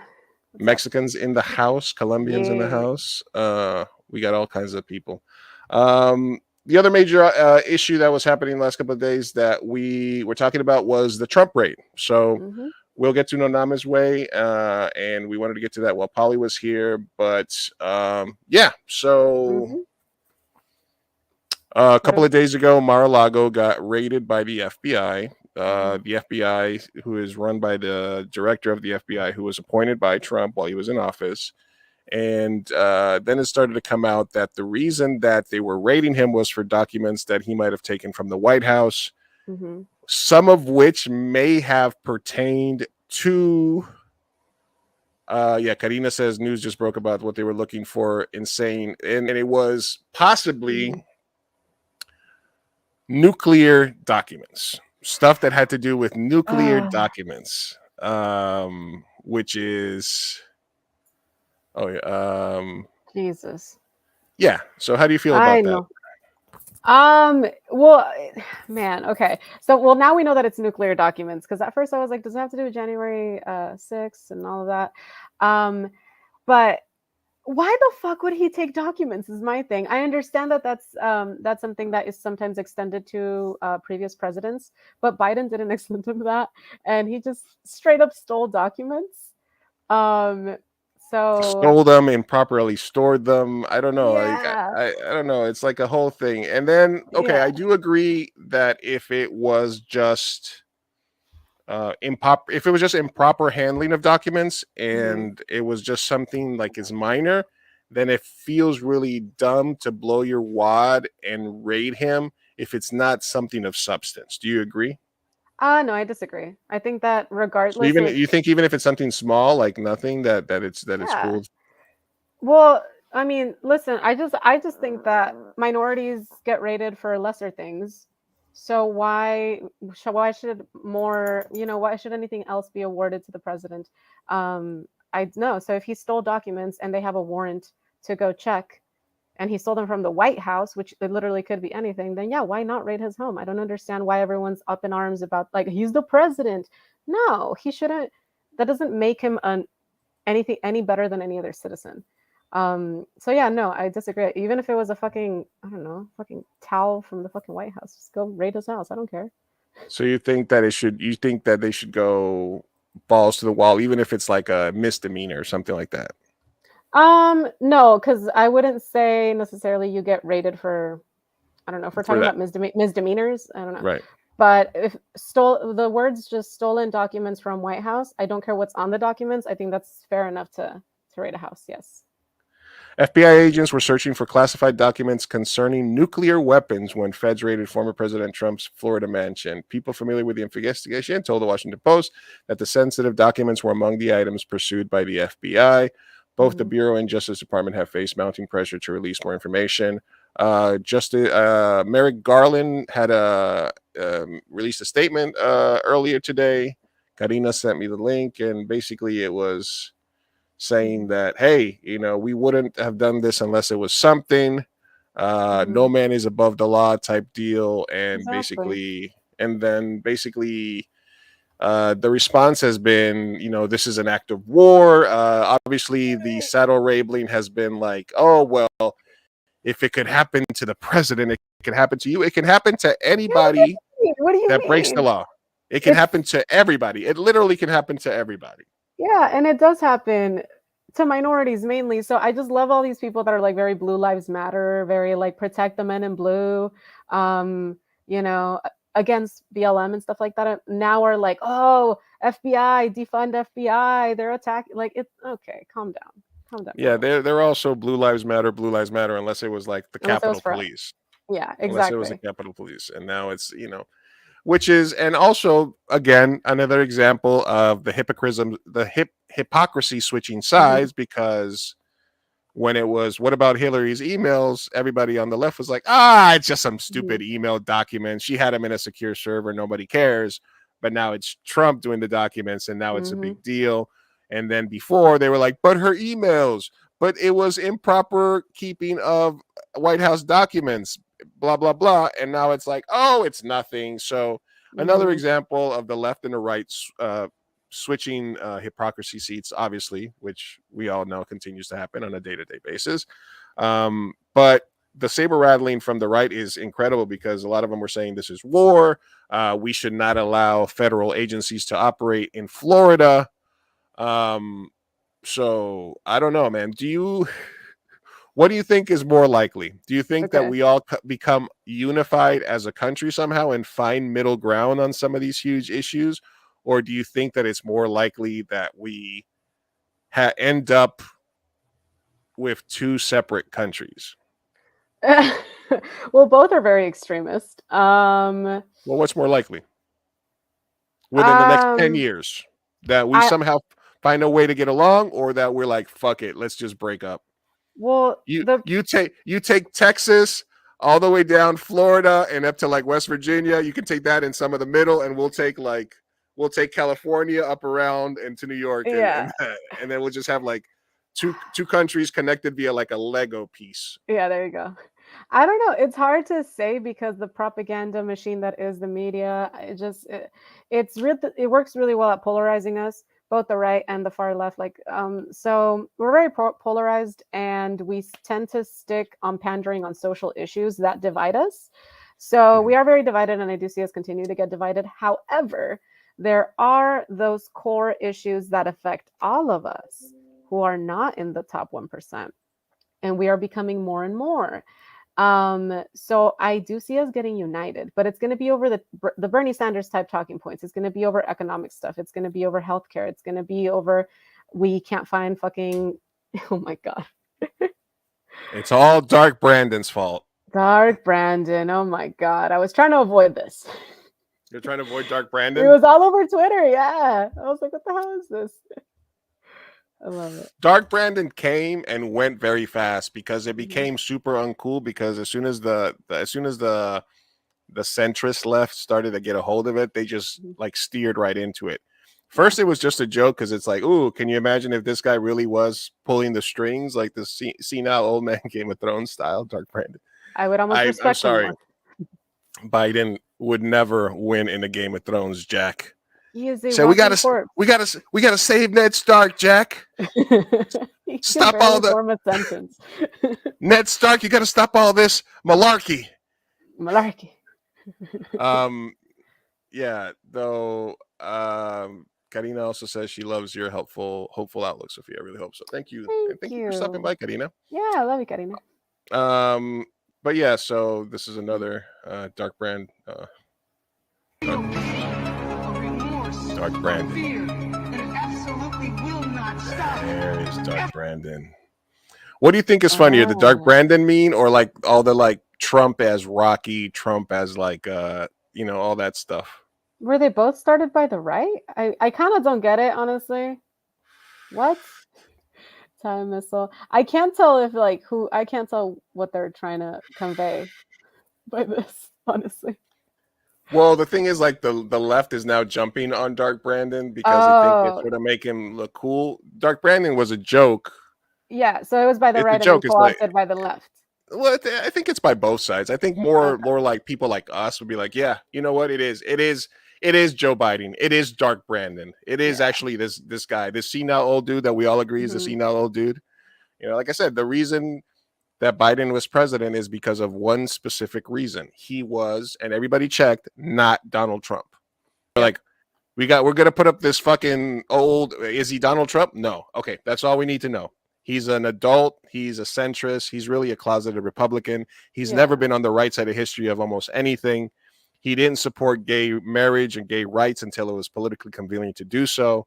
He voted for all kinds of rules and laws to black up brown people. He's never been a progressive. He's never been at the forefront. He's always been either a centrist, right-leaning Democrat. He's got a horrible history. There's accusations of him plagiarizing when he was in college. He was always bottom of his class. He was the lowest common denominator. That's the one thing that I hate is people that assume that because I hate Trump that all of a sudden I love Biden. No, I just love that he's not Trump, and that's the best we could do at that point. He's an establishment Democrat, so all they care about is they fuck the little guy over. They fucked Bernie over twice, and it was just about maintaining things the status quo, and that's what people want. Both political parties essentially want the status quo. They want things to move very slowly, and progressives and leftists really want it to move rather rapidly to something that'll be sustainable, but nobody cares about that. So then the dark malarkey detected. Wait, I actually want to use that one. That's fine. Anyway, I like this one. I like the Black Biden ones. Those are so fucking good too. He's actually speak louder than golf. Anyway, yeah. So the dark Brandon meme started to populate the internet this week. But yeah, so I mean, there's not really much that we can say about the Trump thing. It's gonna play out. We'll be checking in. Thanks for stopping by, Daryl Vickers. Come on, Daryl. Come on. Let's all unite. I got Daryl's book right back there on the shelf. America will break up within the next 10 years. It will be titled Secession. I don't know. There's a possibility, man. I think the world is going to end before any of that happens. Okay, global warming, it's happening. So you think we're just, well, like I always say, we are spinning on a giant ball, traveling through space at hypersonic speed, stuck to this rock by something magic that we call gravity, and we're hurling through, surrounded by other gigantic rocks. Yeah. in an infinite universe surrounded by multiple things. You're And at getting any point, we exhausted. could crash into something, disappear, Yeah. evaporate, go I into a do black think hole. I think there's going to be a water war before anything. I do think that what did the scientists say? 2 more generations, and then we're going to start fighting over water. And some of the places are going to be underwater as well. So, yeah, I do think that that's going to happen before either a secession or a unification. But we'll see. So buy property on a hill. Yeah, exactly. Go to a mountain. Get out of Miami. Exactly. It's I mean, now I saw something about there's this dispute over this this really humongous area, this really rich area in Miami and the Florida Keys that's like populated, but it's just all right on the water. And I'm like, that's not going to be worth nothing in a few Nothing. years once that shit Yeah, is all underwater. So I it's know. interesting what we think. So, like I said, love each other, spend time with the people you love, and Yeah. you know, make some art. Yeah. Yeah. Moving right along. All right, let's wrap this up and let's get to No Namez Wei because we got a bunch of them. All right. No, not Here we go. This is another. Oh wait. palette cleanser. This is a motion sensitive camera. Okay. Oh, but the baby. Oh, so He looks like Oso. he does look like Oso. Oh, All German shepherds look alike though, which is so funny. They do. Okay, this one is something we touched on about. I want to touch on it real quick. Trolls slam age difference as Dane Cook announces his engagement to Kelsey Taylor. Oh yeah, I heard about this. What the hell is that? God, he's such a creep. Dane Cook is 50. Oh. You might remember him from having a brief stint as the hottest comic alive, probably about 15 years ago. He had a moment. He was in a movie with Jessica Alba, if you remember, with the Penguins. He had his moment, and then his brother was his manager, and his brother stole like millions of dollars from him. Wow. Like he stole like almost all his money. Anyway, he recently announced that he was engaged to his fiance, Kelsey Taylor, who he met when she was 15 and he was my age. He was like 40 something. But they didn't start dating until she was 18. She came over to his house once for a game night. And they started dating, and now that she's the ripe old age of 23 or something like that. How old is she? She said, 23. She's 23 now. And so when you say he's marrying his longtime girlfriend and she's 23, you're like, how long? How long? Yeah. How long has she been his girlfriend? So basically he meets her when she's like between 15 and 17, makes a friendship with her. And when she's 18, they start officially dating. And then 5 years later, he proposes to her when he's 50 and she's 23. No, why? ¿Por qué? ¿Por qué? ¿Por qué? No, that's so cringy. I hate that. Oh my God. So that's grooming, right? Yeah, 100%. Come on. I was at least gonna give her the daddy fetish, benefit of the doubt. But man, you met her at 15 and you started dating, and that's grooming. They started dating officially when she was 18, but you know that. No. If they, I don't like it. No, does she have the right to? Does she have the right to do it just because of the money? I mean, both right. She has the right to do it for the money. He has the not the right. I mean, not the right, but like it's both fucked up, right? Both grooming and gold digging, both wrong. But the grooming thing is more pertinent here because he's the 50-year-old. What the fuck? And he was in his 40s and a celebrity when he met her. Oh my God. So basically, it's like she didn't really have a fair chance to evaluate the situation and to make that on her own decision, right? That's kind of where that stands. Yeah, and that's my thing. If I would have heard they met and she was 23 and then they got married, that to me is like, all right, she's a gold digger, it's fine. All right, you do your thing. And he's clearly, he likes it, so it's fine. But you met her at 15, that's a little creepy. That's a little weird. It's a little weird. Like I said, I've always been of the I find myself in an awkward position of defending. No, I'm not defending. I'm not defending. No, but what I've always said is that it's kind of it's a weird argument to say that at 18 that women, for example, because I think for men, as much as we want to say it's the same thing, there is a slightly different conversation to have. But for women, they do have body autonomy, and they do have body autonomy before they even turn 18 in terms of abortions and female care and stuff like that. And we need to maintain that. And we also are in a society that says when you're 18, you're allowed to make yourself a sexual object and do sex work. Mm-hmm. And we're not supposed to slut shame or say that that's wrong. Even though, in my opinion, allowing a person who's 18 years old to put themselves online and to put themselves as a sex worker is almost something that would affect them more down the line when their frontal lobe fully evolves versus being in a relationship with somebody that's older. I mean, I know it's close and I know both could give you long time, but I'm saying if we're saying one of those things is wrong, if you're saying you can't meet somebody, and I agree, you shouldn't meet somebody when they're in their formative years, stay in touch with them, groom them, have them fall in love with you because you're an older, a mentor, a celebrity, and then take advantage of them by as soon as they're legal, hooking up with them and having them be with you. That's wrong.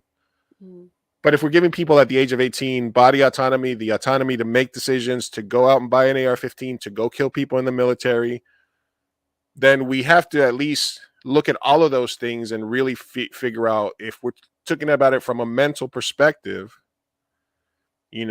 should we raise the age where you're allowed to do pornography? Should we raise the age where you're allowed to do certain things? Right. And should we make those things more concrete and say, yes, we have the law here, but if he had met her in Alabama, he could have been with her like when she was 15. You know what I mean? They would have been cousins. And they would, so yeah. So like I said, I am not defending Dane Cook. I'm defending her right to make a money grubbing decision. But I'm also, I understand that it was definitely grooming, especially the way they met.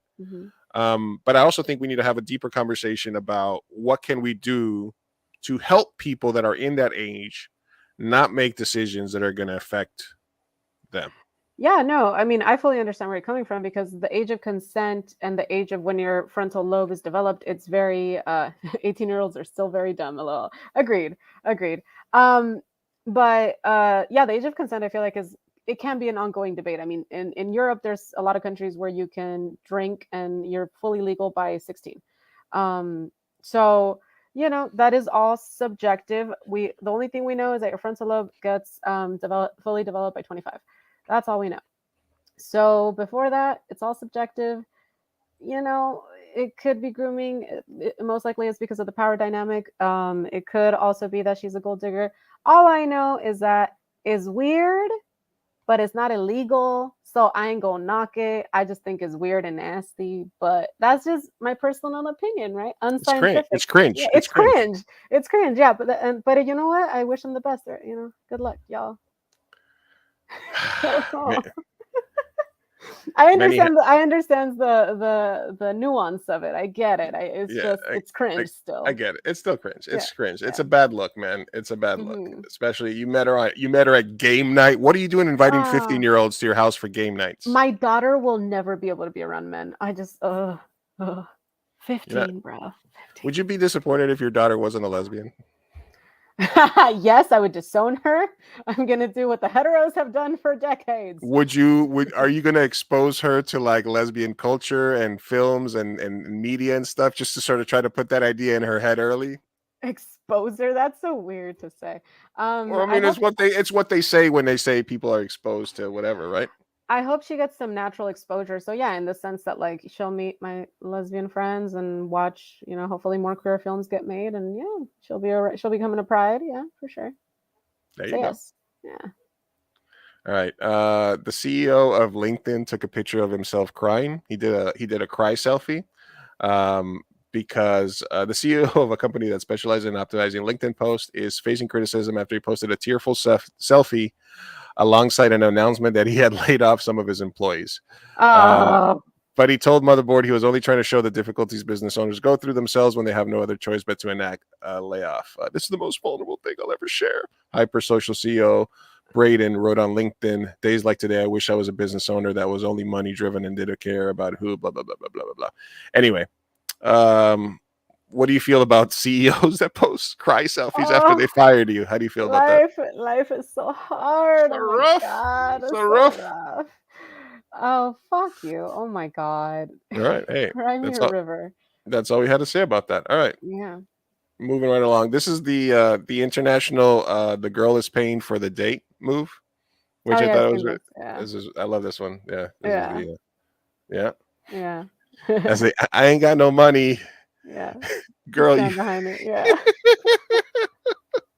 Oh my God. it's cold world. Do you on your boy girl dates, do you expect for the male to pay? No, I always extend the offer to split it. What do you do? Do you get it out of the way ahead of time, or do you like reach for the check, or how do you do it? Reach for the check. Yeah. Does anybody ever just let you grab it? Thankfully, no. If they you do the courtesy reach. I do the courtesy reach, and then As I'm soon like, as it gets to the table, or like how long do you wait? What's the beat? Oh, hey guys, have a good time. Whenever you're ready, here you go. It depends. It depends on how good the date is going. But I will do the reach, and then I will offer to split it. Unless because even if the date was really good, I don't know. I'm like, What if he had like a ribeye and you had like a chicken salad? Would you still offer to split it? If it was clearly they had more stuff than you did. Yeah. Why not? Okay, all right, just checking, just checking. All right, let's knock these out. I haven't been in that situation, but yeah. All right, good news, Sophia. Mm-hmm. Good news. Okay. Kellyanne McEnany's sister Ryan is out with a new dating app for young conservatives called The Right Stuff. Oh no! Oh shit! So now like how you were telling me how you can't meet MAGA men in your area that want to date you. So, I definitely said that. Hey guys, I'm Ryan. I've got to tell you about something I am so excited to announce. A dating app for all of us conservatives. It's called The Right Stuff, and it's launching this September. What I love most about it is that it's invite only, so not just anyone can join. First of all, it's free to use. And for my ladies, you'll never have to pay because we all get premium subscriptions for simply inviting a couple friends. Girls get in free. Gentlemen, if you want access to premium, that's on you. And by the way, those are the only two options. Ladies and gentlemen, The Right Stuff is all about getting into the right dating pool. Tranny's not welcome and B's not welcome. Values and beliefs as you. You'll start off by building your perfect profile. No pronouns necessary. No pronouns necessary. Forward. Which includes your favorite photos of yourself doing what you love or being with the people you love.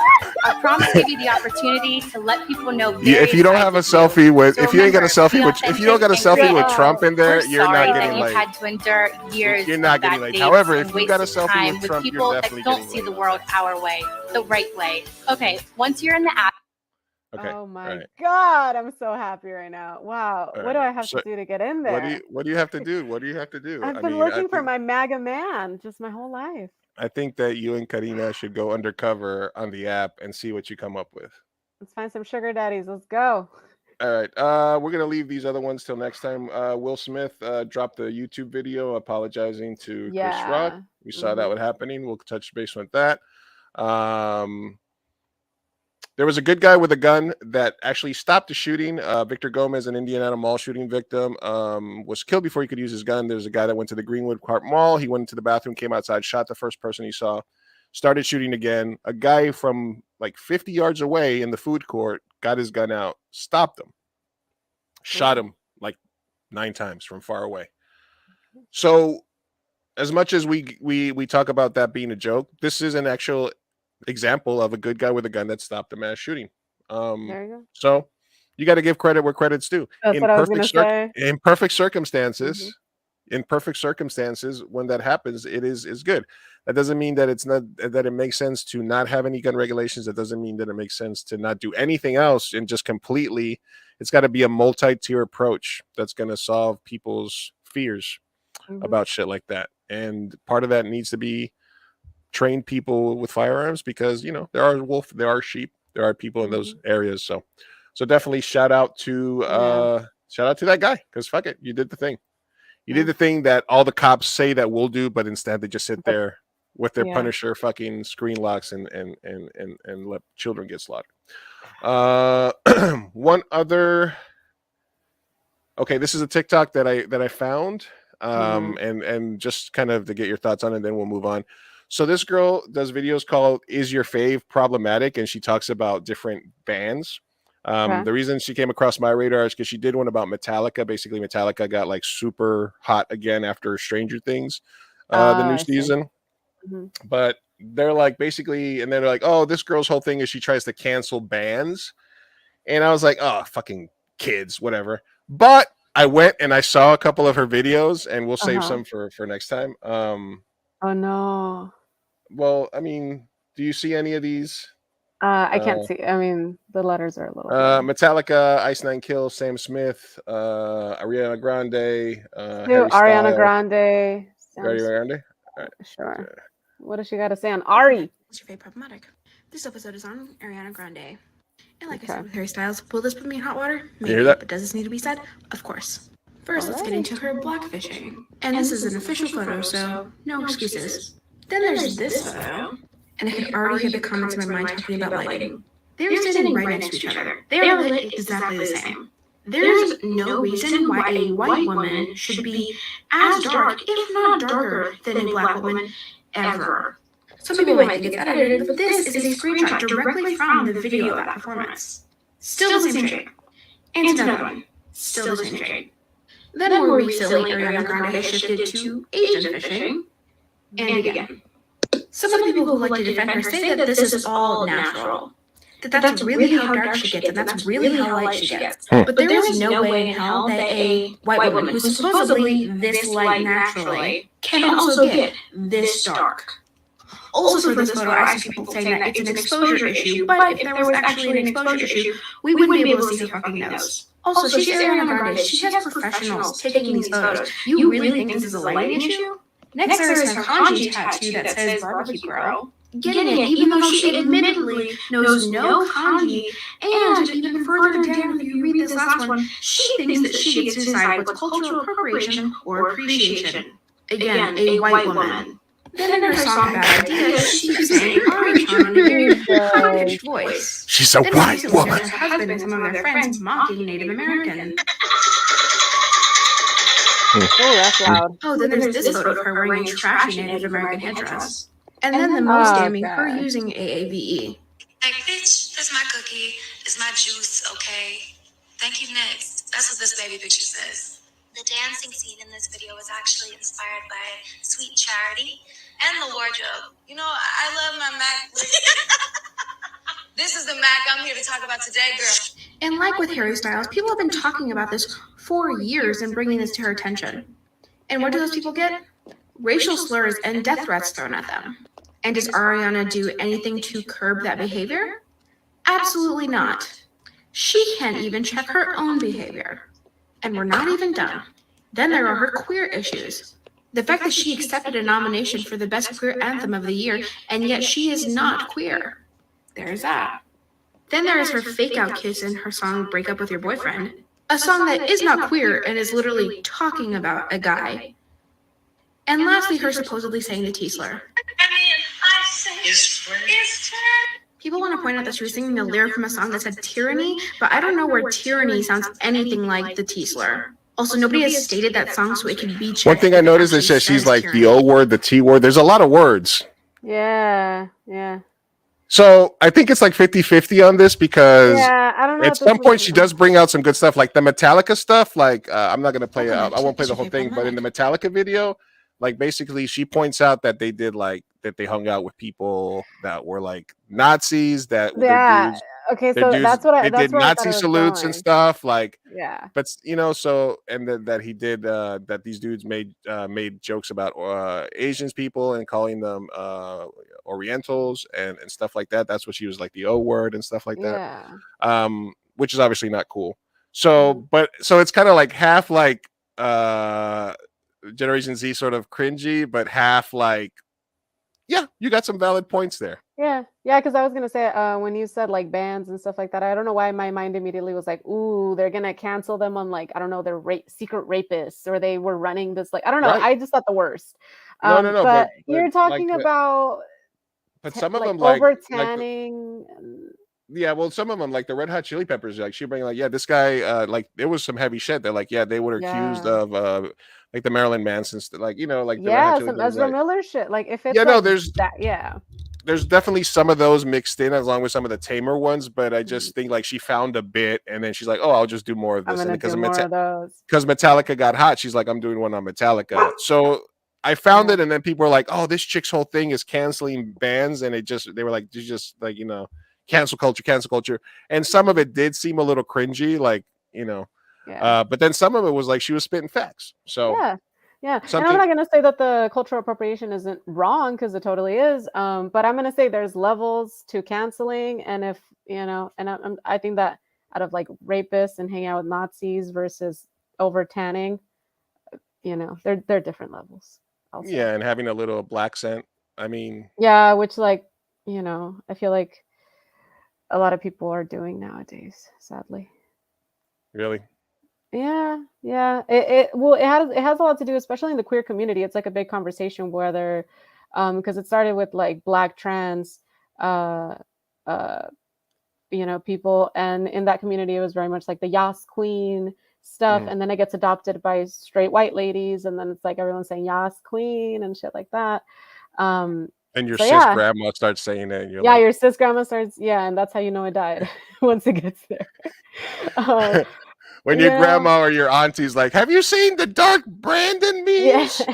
Yeah, exactly. Yeah, that's when you know it's a wrap.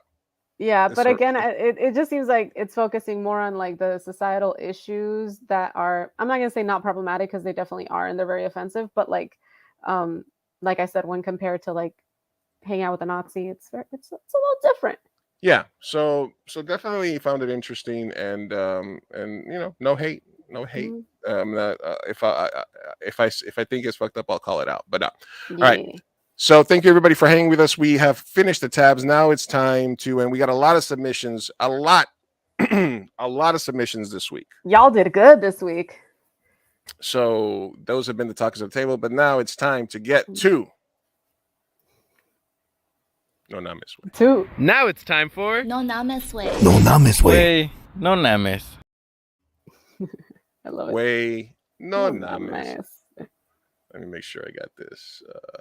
All right. Do I have the right one? Ready for our terrible advice. Ready for our terrible advice? Is this the first one? Oh, no, it's the cry face. Oh, my God. Jesus Christ.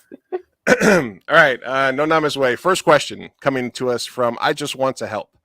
How do you correct a friend with a mispronounced word without hurting their feelings? I have a close friend that always says conversate instead of converse. It's gone on for a while, so I think it would be awkward to correct them at this point. Signed, I Just Want to Help. I don't know. You say you go first. All right. Okay. All right. Hold on a second. I will say, wait, before you start, real quick, I Googled it. Conversate is a correct way of saying it. Also, converse. What? They're both correct. Here's my question. How long have you been friends? How long has this been going on? Because if it's past, I would say if it's been longer than like Jeez Louise. If it's been longer than like it takes somebody to give birth, like 10 months. If you hit if it's been 10 months and you haven't corrected them, then I think you're just going to have to deal with it for the rest of your relationship. I think one of you is going to have to move or die for this.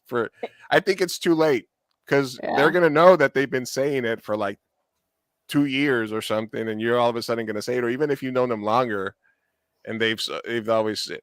The other thing that you can do is repeatedly use it in a conversation. Mm-hmm. So just be like, "Hey, how you doing? You know what? I just came back. I was conversing with this Buddhist monk, and he said that the Buddhist monk always converse on the third Sunday of every month, and they drink tea and smoke pot and blah blah blah, and they Oh, usually converse about X, Y, and Z. Have you conversed with anybody lately? And then they're I just gonna be like, I have "Don't you mean conversated. And then they'll Yeah. be like, "Yeah, I conversate with my mother every day on the phone. We conversate." And I'm giving them an Yes. accent for some reason, and then you could be like, Racist. "Yeah." Cyril says it's too late. It's too late. It is too late. It's too Yeah, awkward. Yeah. it's too awkward. Like I said, you can either bring it up organically to the point where it's obvious that it's a bit, so that they are forced to be like, "Wait, what are you saying? Converse? Isn't it conversate?" And you're like, "No." I mean, it's technically both, but it sounds more better to do it this way. Blah blah blah. hmm Do you agree? Yeah, no, I definitely agree. If you didn't say it like right at the first time you heard it, it's fucking awkward. You got like Don't you got like say it. 6 weeks. You got like 6 weeks. Now I would do what Lou said, and also in text form. That helps a lot. So that they see it and also hear it. And then if they don't fix it, then you fucked. That's it. You know what? You know what you do? You type out converse, and then you send another text, and you put first you type out conversate in the paragraph, then you follow up, then you put converse with a little asterisk, like, "Oh, my bad, I used the wrong word." Yeah. Right? That's subtle. Yeah. Oh, that one's a hard one too. I just want to help. That would be our advice. But I will say, if you guys are really close and it's still early on in them misusing a word, I would bring it up. Would you?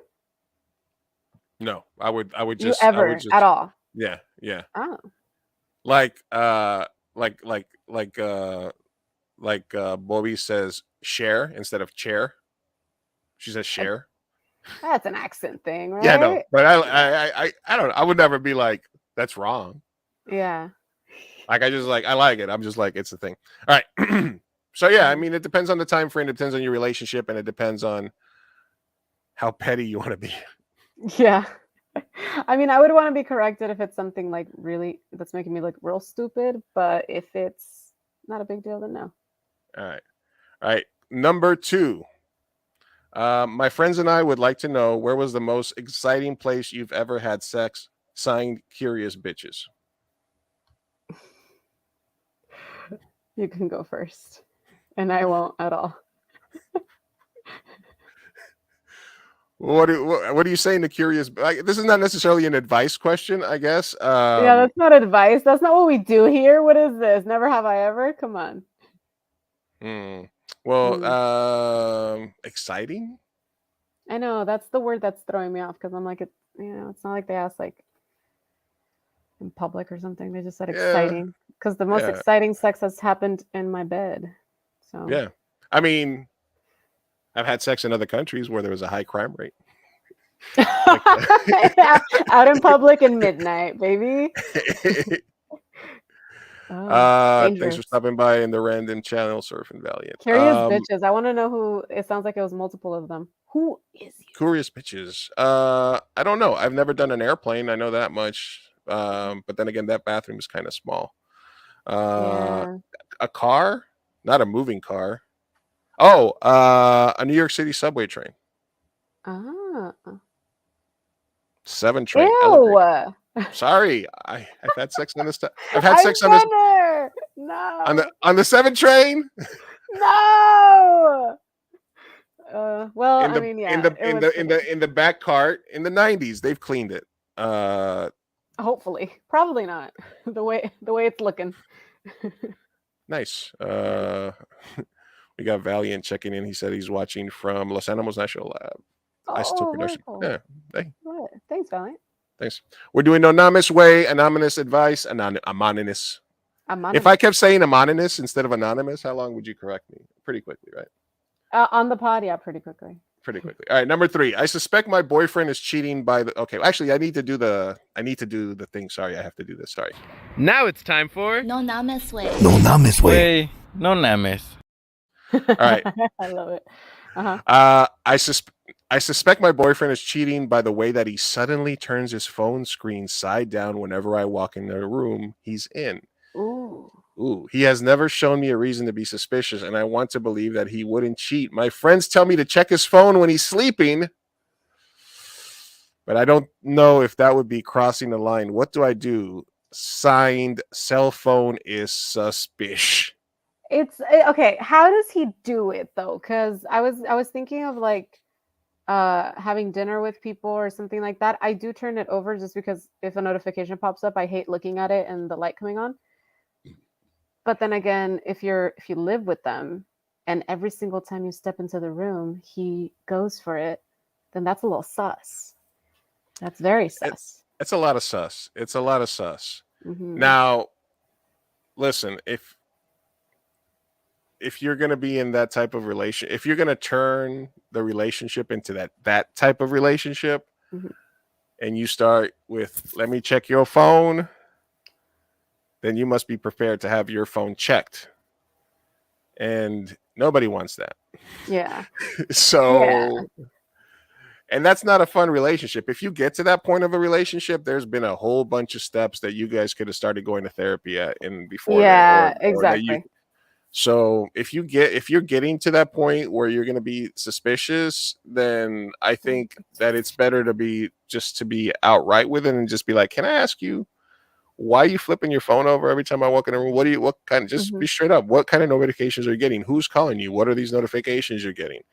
That's a lot better than let me see your phone, or like grabbing their thumb and putting it on, or like opening up their eyeballs and just putting their phone up to their face while they're sleeping and just trying to get inside that way.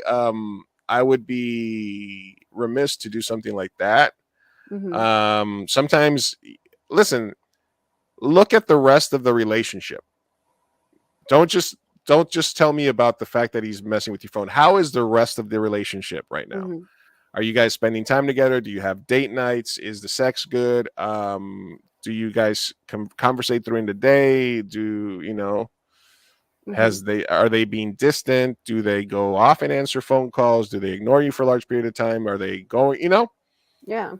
Take a look at everything outside of that part of it, and then tell me if you still feel that that's the only thing that's going on. Because more than likely, if the relationship's going sour, there's other indicators.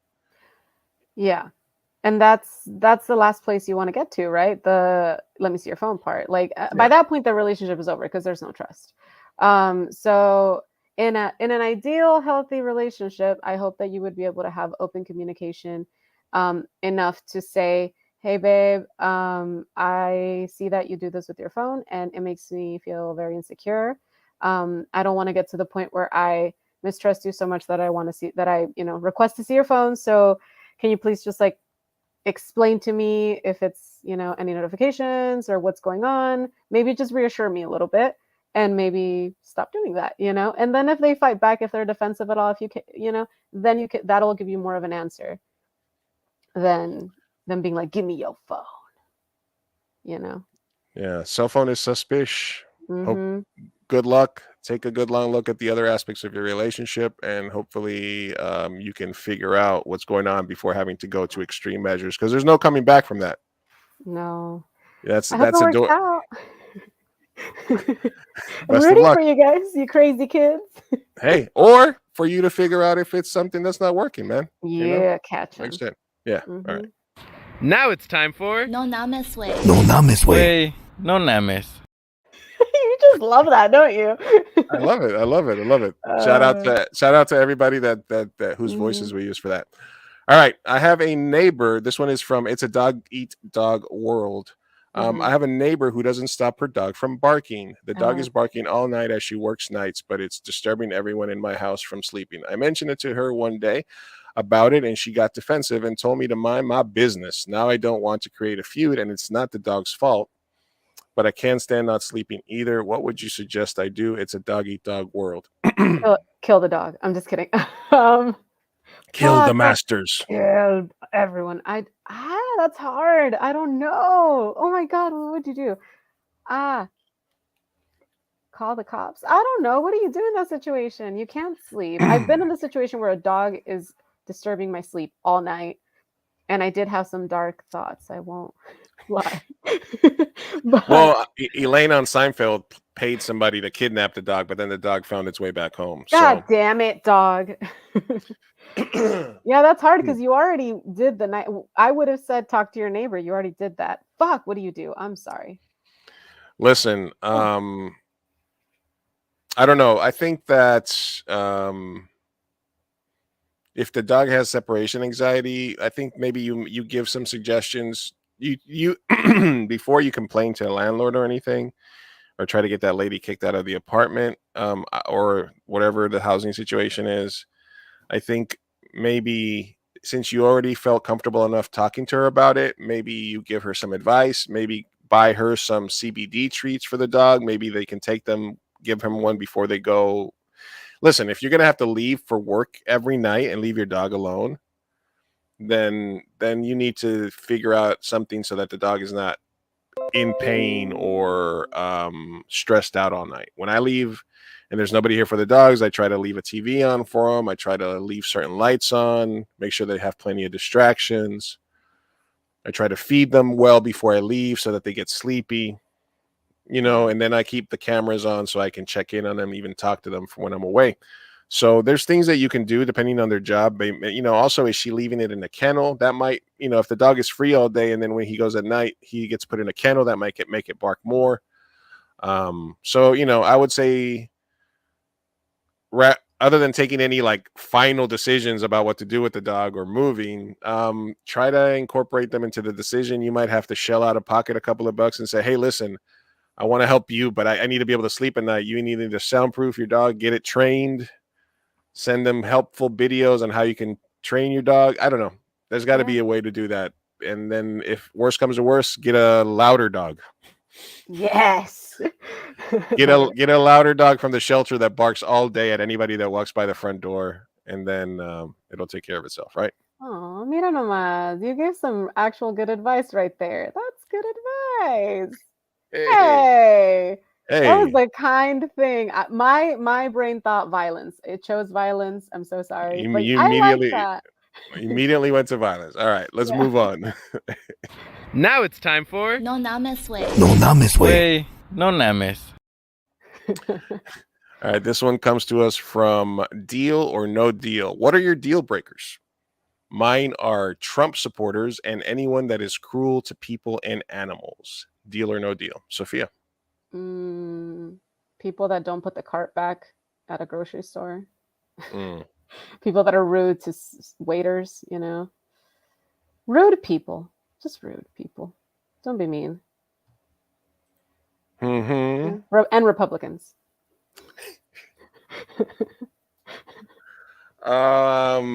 Deal breakers for me. Boob tattoos. Interesting.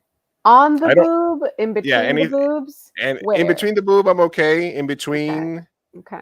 I don't like a lot of like this tattoos on girls. I don't mind back or arms. Yeah, I was gonna say, like what that. about the shoulders? Shoulders, yeah, collarbone fine. Okay. Shoulder, collarbone, yes. I don't. This just like here, I don't really. It doesn't. It doesn't do much for me. Excessive tattoo, like I yeah. Maybe it's intimidating. What else? Interesting. Yeah, I guess. Hey, you too, Valiant. Thanks for stopping by. I guess intolerance or racism. Yeah, I can't. Or if it's extensive. I mean, I've talked about this before, like where I've dated girls, like white girls or other girls, and they're like, I go meet their white daddy, and they're bringing this fucking Colombian guy to meet their dad and their Italian brothers, and then they're like, well, at least you're not black, and then you're like, oh.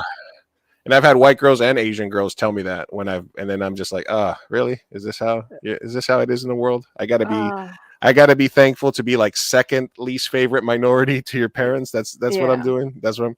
So that's obviously a big turnoff. I don't know. I got to think about it more. So like racism, prejudice, and boob tattoos. And boob tattoos. I love it. Have you ever heard that joke about the Pope? Which one?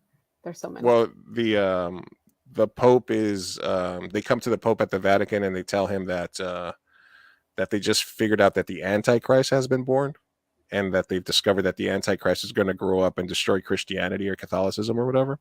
So they say, Pope, what we need is your super Pope sperm, and we need to create the Antichrist and have like the most holy person ever born. So we're going to find a virgin for you to be with, so that, we can, we got to make this happen. You got to take one for the team, Pope. And the Pope is like, okay, but I have 3 demands. And they're like, sure, Pope, whatever you desire. And he's like, number 1, she must be pure of heart, soul, and mind. And they're like, yes, Pope, absolutely. That's already 3, but okay. Well, yeah, whatever. continue. They're being lenient. He's the Pope. Yeah, he's old. Yeah. He's like, number 2, she must be blind and deaf, because she must never speak to this. She must never know who I am, and she must never speak to this to anybody. Okay. And they're like, yes, Pope, absolutely. Yes, good. We're going to write that down, Pope. Good job. Good idea. And they're like, okay, Pope, what else? He says, number 3, big tits. You're better than this, Lou. You're better than this.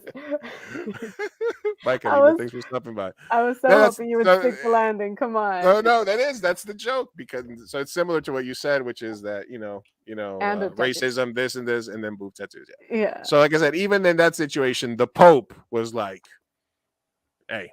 Hey. So yeah, those would be my basic ones. Okay.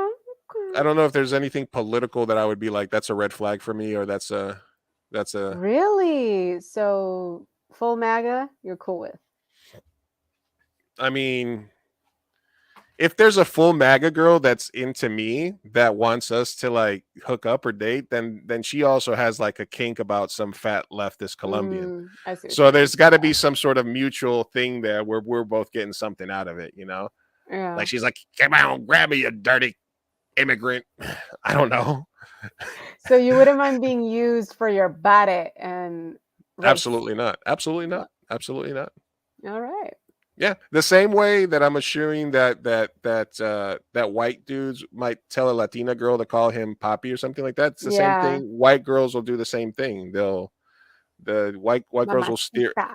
Yeah, they'll steer into like calling me papi or this and that, or speak to me in Spanish, like shit like that. Like so, there's got to be something there. I'm not gonna deny myself. If nothing, I'm nothing. If not gonna deny the world of all of this. All right, here's a quick one. Would you leave your significant other for Chris Evans, Gal Gadot, or Daniel Radcliffe? Signed, Puta. Yeah, my no girl. slut shaming here. No. Chris Evans, Gal Gadot. No, fuck her. She's trash. Sorry. That was my inner conscience coming out. I'm very mad at her. Okay. Why? Is that because of the Imagine thing? No, it's because I'm pro-Palestinian and she's Israeli, and she's been very racist about it, so I don't like it.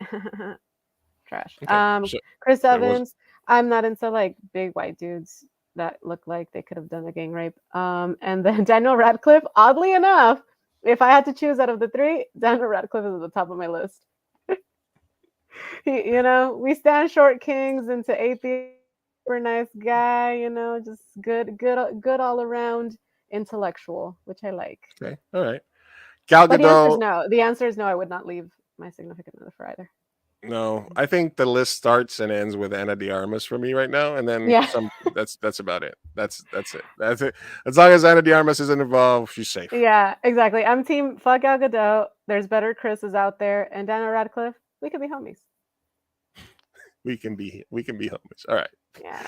So thank you, Puta, for your submission. Now it's time for No Namez Wei. No Namez Wei. No Namez. No Namez. Puta for the win. All right. Yeah. All right. Here's a long one. Wow. Okay. Oh, geez. All right. Signed, about to beat the living crap out of my high value male little brother. All right. My 13-year-old little brother used his emergency credit card to sign up for Andrew Tate's Scam Hustlers Network. No. Me, female 24, came home from school this summer and started to notice that my little brother was acting very misogynistic. I was talking to him to the comic book store and said I should have let him drive because men were better drivers. And he didn't want to go places if women was driving. My mom never drives and my dad usually takes him places, so I let it go. But I told him his ass could take the bus home if he said something else.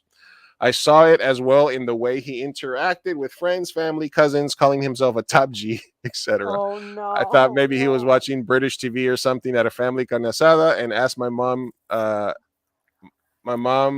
day if they had noticed something. Thought at first it might have been some of the older primos trying to give him some horrible macho advice. Then I saw my mom confused looking at her credit card bill and saw he had charged a reoccurring $50 monthly membership to the Andrew Tate thing. He has been red pilled. What do I do? Oh my Signed, God. about to beat the living crap out of my high value male little brother. Please do. Please do. No, he went to the dark side. Oh, biggest fear of my life. I was watching Hassan, I think, yesterday, and they actually played a clip of they played a clip of one of the Paul brothers, like even Logan or the other Paul, that basically was saying that all of Andrew Tate's fans are virgins, and they think that he's teaching them how to be with women when they're actually going to get slapped in the face when they actually go. So it is kind of on brand for a 13-year-old to fall for that. I think Andrew Tate is somebody that went skyrocketed super high, super fast so I mean, his mom has guaranteed grandkids now. I mean, he's a top G. He's showing, he's a high value male now, and his sister better fucking get with the program. I'm just kidding. Yeah. So yeah, I don't know, man. I think you need to get some of the older cousins to like maybe like beat his ass a little bit for taking his mom's money, not for that thing. And then maybe just give him some real life advice and just tell him that he can't spend his money on that.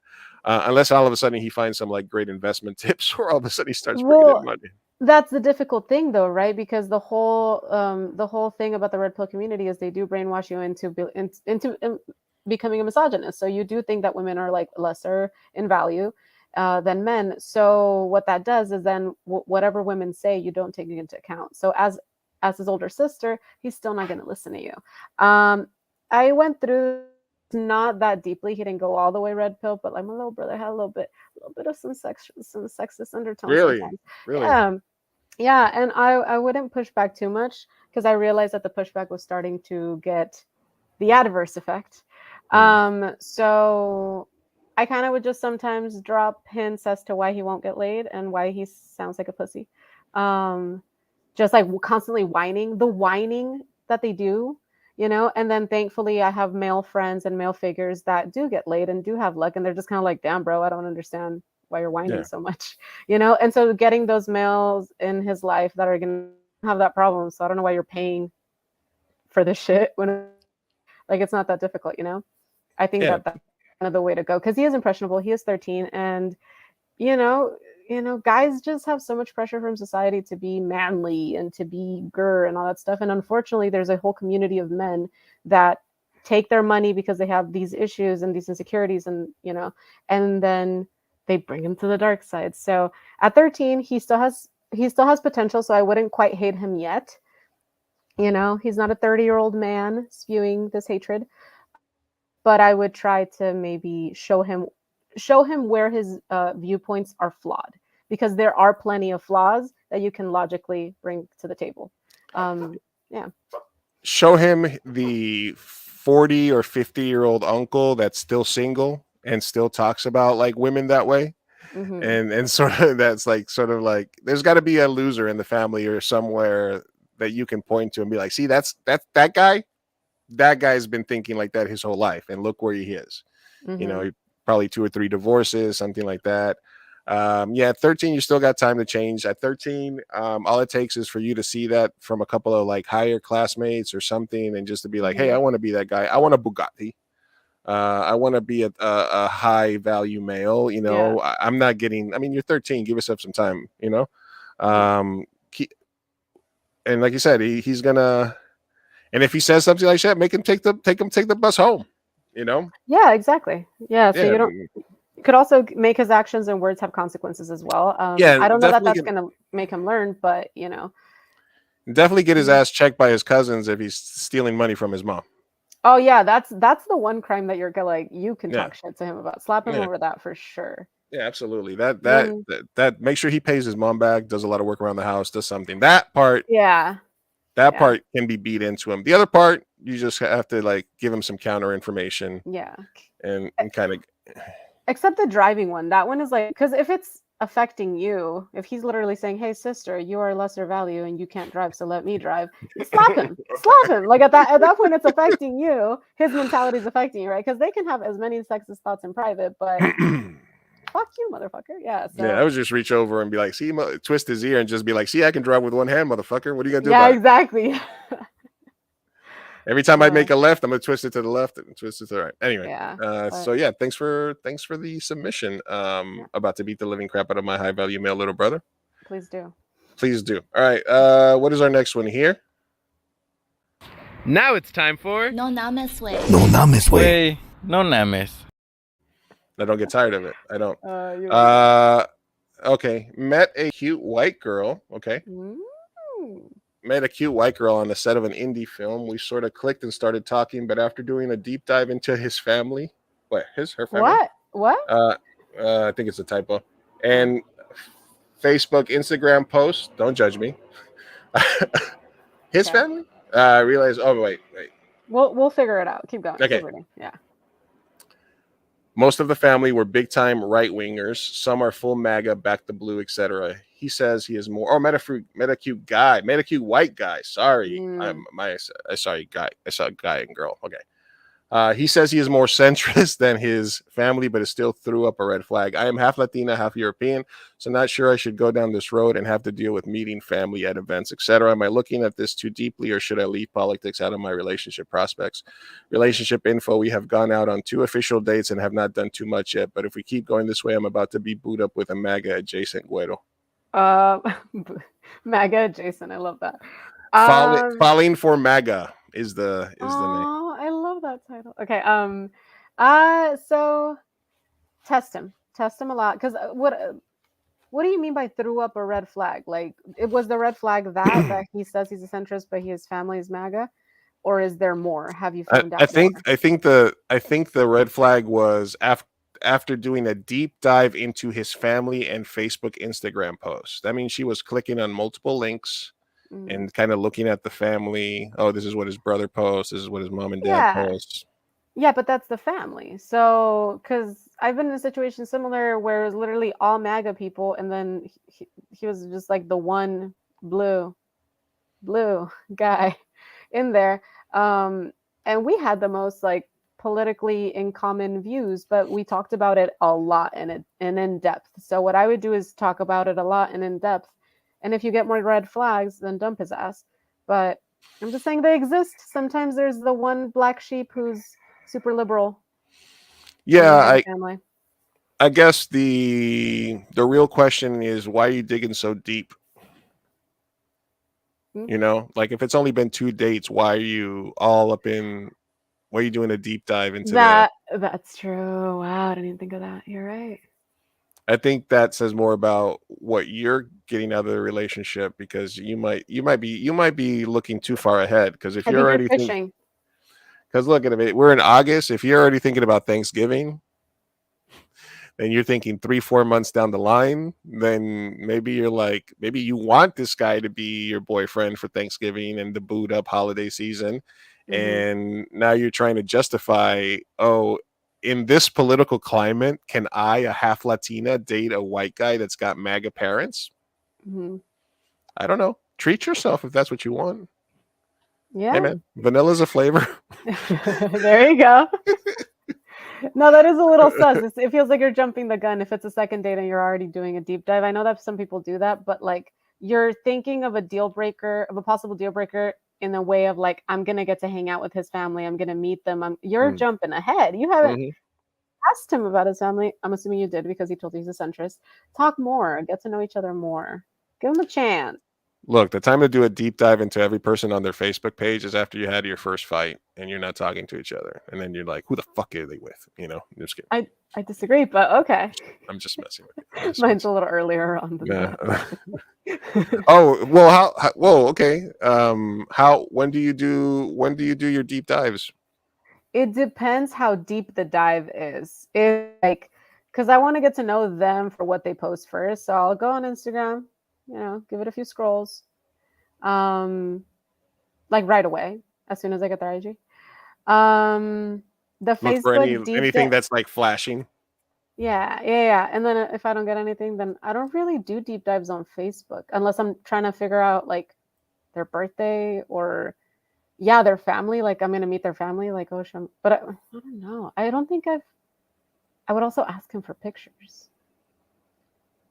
I think the deep dive on Facebook is if I'm sus on anything. I just don't use Facebook. Is that weird? I don't use Facebook. I don't know what to tell you. I don't know. There's so many options for because then it's like, okay, what do they do? What do they do on Twitter? What is their Instagram feel like? Yeah, what do they say on Twitter? If they have a Twitter, I think I would deep dive on that. Just to see what the fuck they say. Yeah, Twitter's different. Yeah. I love Twitter though. What about you? Do you ever deep dive stock? I'm not gonna say that I've never done it. So yeah, because I'm definitely a jealous guy. The more you know, we had the show. I'm definitely celoso, but I can recognize that it's not necessarily the healthiest thing to do, because at the end of the day, people are gonna do what they do, right? So, I know. I don't know. I guess in my old age, I just like to leave certain doors closed, So it's like, same way I don't want a relationship where I have to be like, check your phone. I'd rather just be like, okay, let's evaluate everything else and see if it's even worth to keep this going, Yeah. But 25, 27-year-old, definitely full of energy. Yeah. Definitely different. Did some deep dives, That's how we know this is a young person submitting. It's a young person with tons of energy. Yes, especially. All right. Okay. All right. We got a couple more and then we're out of here. All right. Let's see. I am a heterosexual single Latina woman, pushing very close to 40 years old. Okay. It's been important to me to have a family of my own. I've been single for about 6 years and have never been in a serious relationship. It's depressing to give up hope for romantic love. Should I give up dating and accept that romantic love won't be a part of creating my family? Should I focus my energy instead on raising funds for in vitro fertilization? Signed, hopelessly single. Oh, that's a tough one. That's where I'm headed, girl. I'll be there in a few years. I was about to say, future cat and dog lady Sophia. How do you see this? What's up? I'll be there. I'll be right there with you, girl. It's okay. That's hard. That's hard because I'm never gonna say give up on romantic love. It could happen any day. However, giving up on the tying the romantic love to a baby situation, possibly because time is ticking, unfortunately. So yeah, I don't know. This is a big decision, so I'm not going to tell you what to do. All I'm going to say is, think about your options, and definitely consider in vitro if you can afford that. If you're sure you want a child, if you have enough help so you don't have to be a single mom, stuff like that, take everything into account. And yeah, as far as romantic relationships, I don't think that a romantic relationship needs to be tied to having a child, necessarily. So there's plenty of single parents out there. So yeah, I'm gonna do the same thing. It's okay. I want a baby someday. All right. So my advice would be, okay, look at your other options, right? Foster. I mean, there's a huge need for foster parents in the system. Adoption. So if you can feel comfortable with that, that's also another way to go. If you feel like your biological clock is ticking like this, I don't know, maybe, ask a friend. I mean, so if you have somebody you trust that can maybe There is that movie. Did you watch like where the friends choose to have babies together? No, I don't know. Is that a Sounds thing? like some shit I would do. Yeah. Is it called? Because they're still single and they get to a certain age and they're just like, do you want to just sure? Is it called direct deposit? It should have been. Cut out the sperm bank. Yeah, exactly. I don't know. I think that the other aspect of it is that the concept of family and romantic love has shifted. So I think that there's a lot more acceptable types of relationships these days in society, whether that be polyamorous or more open-ended relationships. I say never give up on romantic love. There's people that don't find romantic love until their 50s, 60s, 70s, whatever. They find it and love it. If having a family is important to you now, then, figure out a way to do that, or be upfront with somebody about that. And, if there's somebody that you are casually with or something like that, if you trust their genetics, or like you said, in vitro, or, go dress slutty at a MAGA conference. Sorry. Go on the right way of dating. What the fuck was that after? Hey, the right way is available, and it's invite only, and you can you can find your MAGA soulmate. No, MAGA man. Yeah, that's honestly, I would say, don't get caught up in what the romantic relationship is. I'm sure that if you look inside, you can find options, and if you really want to, put something in the turkey baster, do it, baby. Yeah, no, I mean, there's options. Go through all the options, but yeah, I agree. Romantic love and a baby. Don't get caught up in the semantics or in the perception of what a successful relationship and a successful family is. If a successful family is you in vitro and you raising the kid by yourself or with friends around you and family, then that is what a successful relationship and family is to you. Or if it's you and a friend, or if it's you whatever, or if it's you in adoption, what have you. There's plenty of ways that you can be fulfilled, and then you can worry about, and like Sophia said, that they shouldn't necessarily be attached. You don't tie the romantic love to the baby. If the baby is super important to you and starting your own family is important, then yeah, get after it. But there are tons of kids out there that need parents and need homes as well. So, think about maybe if there's a way that you can fulfill those needs while doing some good for society. That's also an option that you can think about, right? Yeah. So, hopelessly single, best of luck to you. Yeah. Did you ever feel the need to have kids?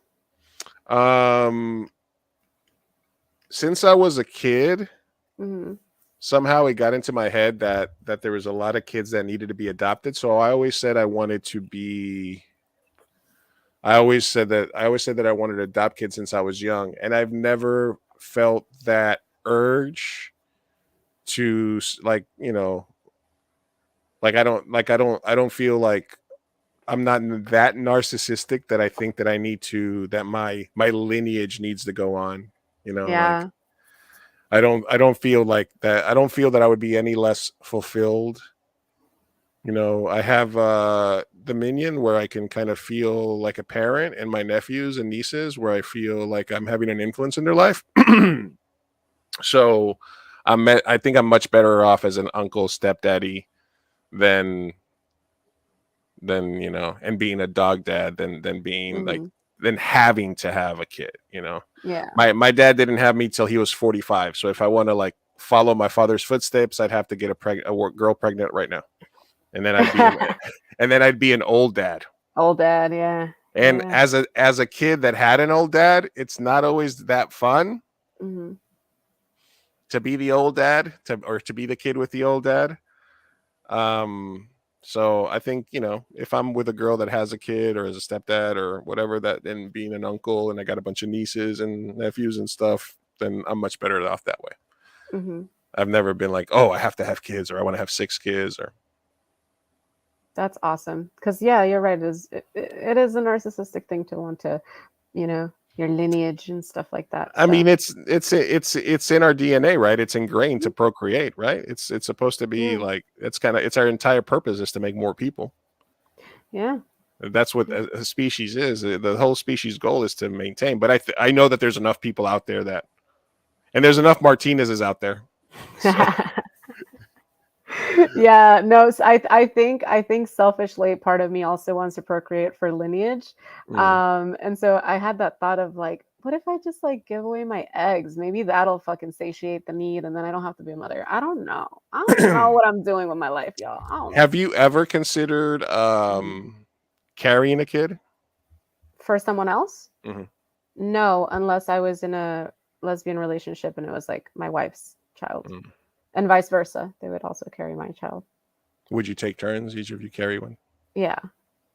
That's called reciprocal IVF, I believe. So I'm like, I would do that, but like carry someone else's child for shits and giggles? No. For the 40 grand. Not for for the money. If I was down and out in some white rich family, yeah, let's do it. But I'm not there, not near that. Okay. So, no. Yeah. I work with a girl that was carrying that was doing that. I don't know what the technical term for it is, or is it there's a word, right? Yeah. Like the Kardashians do it. Whatever.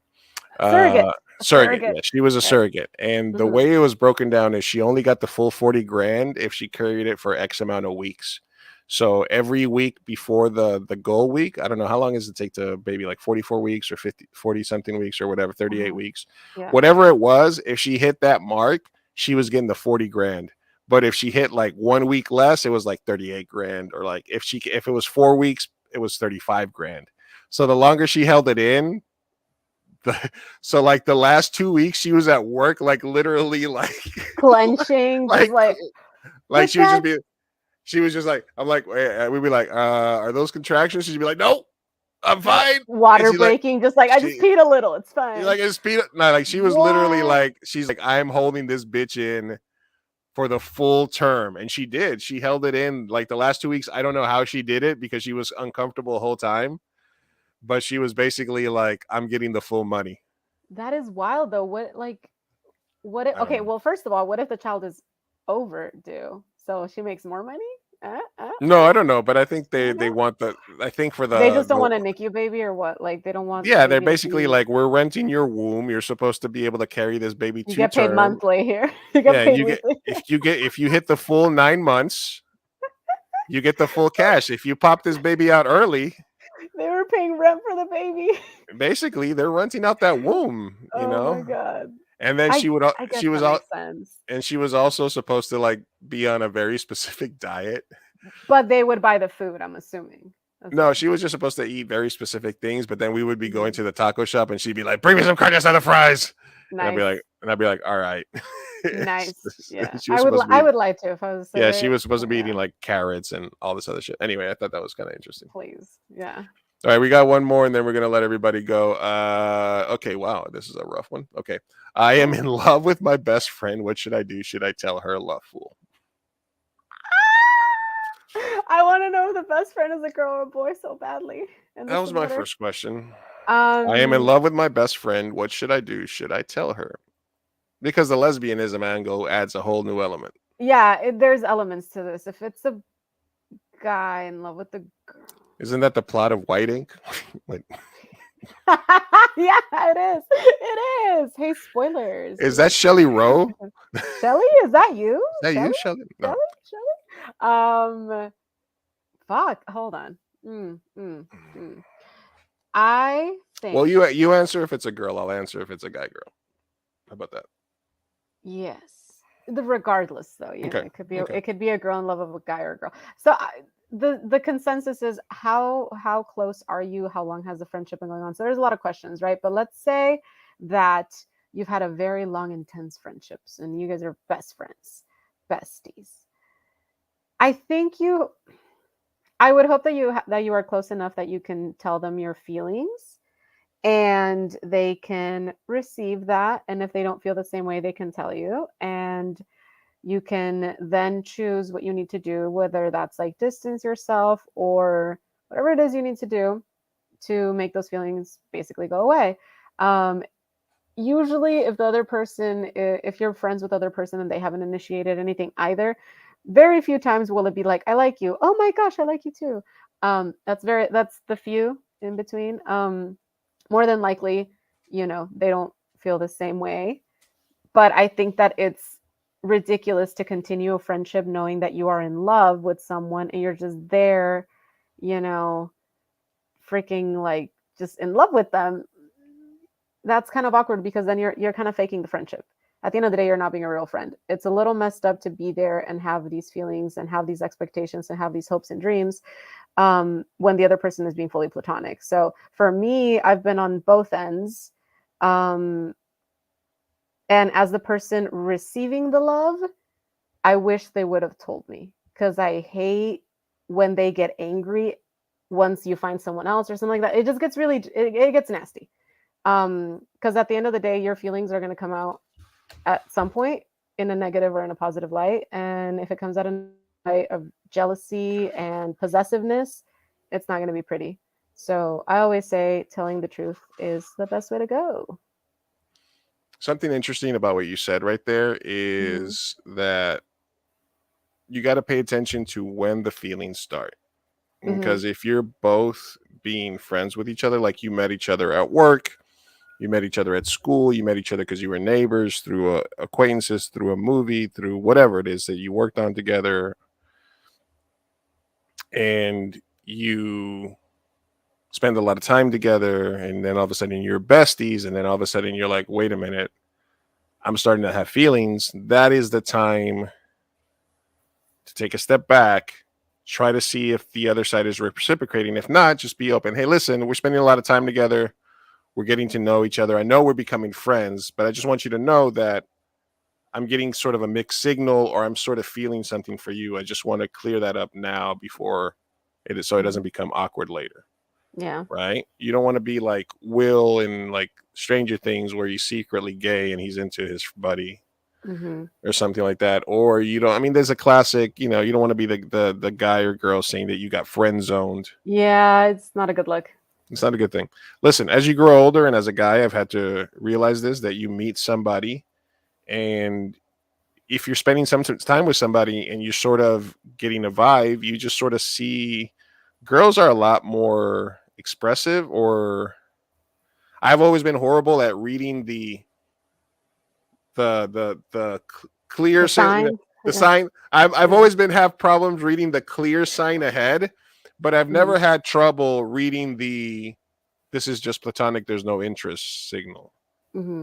Like if you send her something and then all of a sudden she texts you back like, oh, what were like the things, like if she texts you back like this, like if you're like, you look beautiful in that picture, and she's like, oh, thank you. Yeah. And then she ain't feeling anything, right? If she's like, you think so? You think I look hot? Then maybe, but like girls are usually a lot better at that.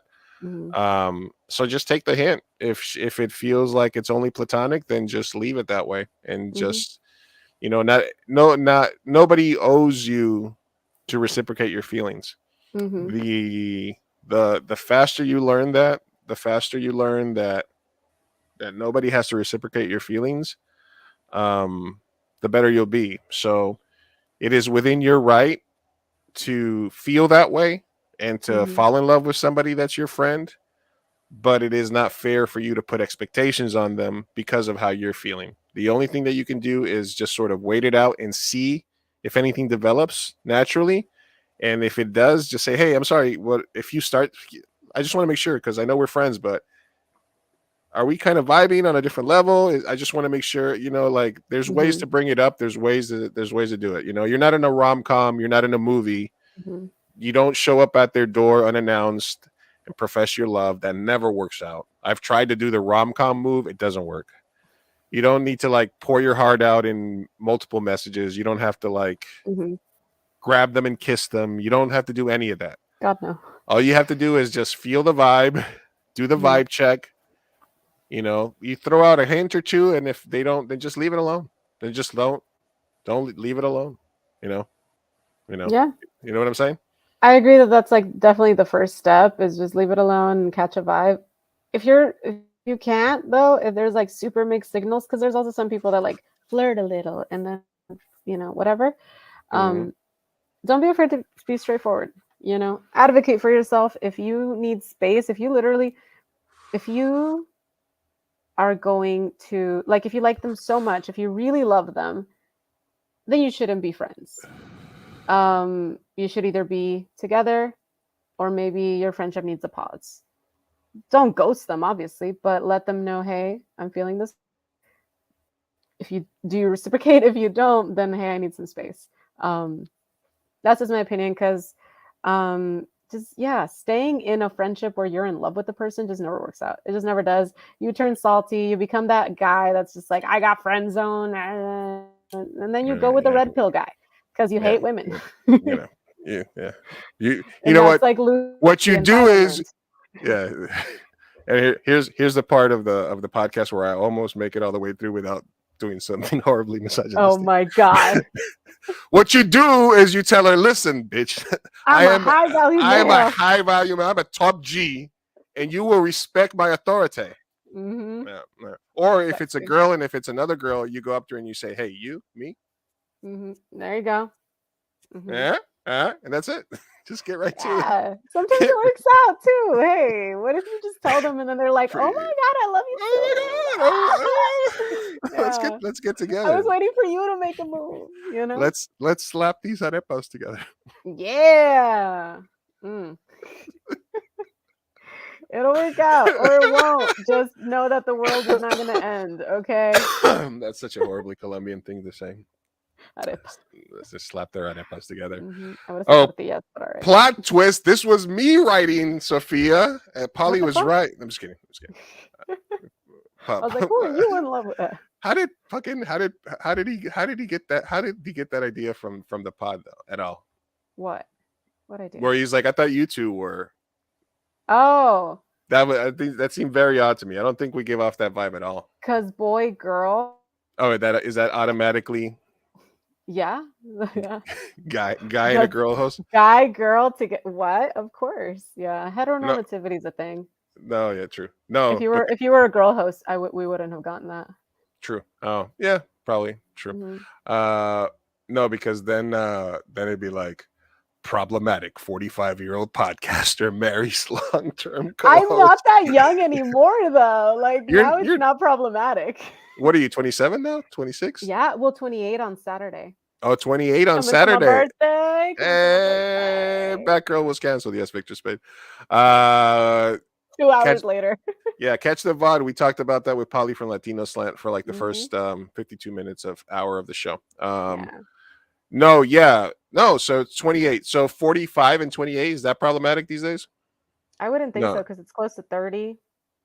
I mean, it is 17 years. God damn. Fuck, really? You're old. Damn. I just felt that in my back when I said it. That's just 17 years. God, like, 17 years. 17 years. Oh my god, that hurts so bad. Oh, anyway, yeah. 17 like years. You're so young. I feel like you're like in your 30s. Like you're I know. Your 30s. I know. Maybe exactly. Let me put the hat back on. There you go. Yeah. There you go. Now I feel young again. You can't see the canas. Yeah. At least not like bad like Dane. Yeah, absolutely. We talked about that earlier as well. He looks like a corpse. 50 and 23. 45 and 28 is not that bad, I guess, compared to 50 and 23. Wow. No. Yeah. So if we would be 17 years, then that means 50 to 23. That's what? That's I can't do my 27 years. Is that what that is? Yeah, I think so. 23 and 27 is 50. So yeah, he is 27 years older than her, and he was 22 years older than her when he met her when she was a teenager, inviting him to his house. Just that I should have been more disgusted. That's crazy. I didn't cringe enough. That didn't cringe enough. All right. 7 years, yeah. Yeah. Hey, we made it through another show. Sophia's back now. Happy birthday, Sophia, in advance. Maybe we'll have to do the birthday stream next week. Mm-hmm. Thank you for everybody that stopped by. Polly from the Latino Slant, Rosa, Kenny, Karina, Claudia, Cesar, Valiant that came through, Gringo that came through, Victor, Iceman. Number 7 there. Thank you everybody that stopped by. Charles Clare, man, everybody, and Slave by Vegetables. Thank you for stopping by. Thank you for the you. interaction. Make sure you guys like this, share this, follow us, subscribe everywhere you see the show. Here are the socials from Gente Show.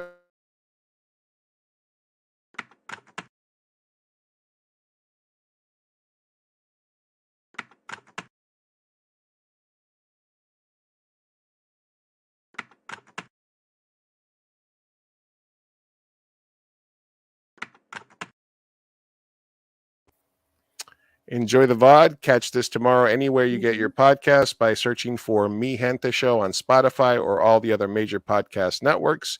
Sophia, thank you. Thank you, Lou. We'll do it again next week. Hell yeah. Every week. I'll see you in a second. Bye-bye. I'll see you. Bye. Peace.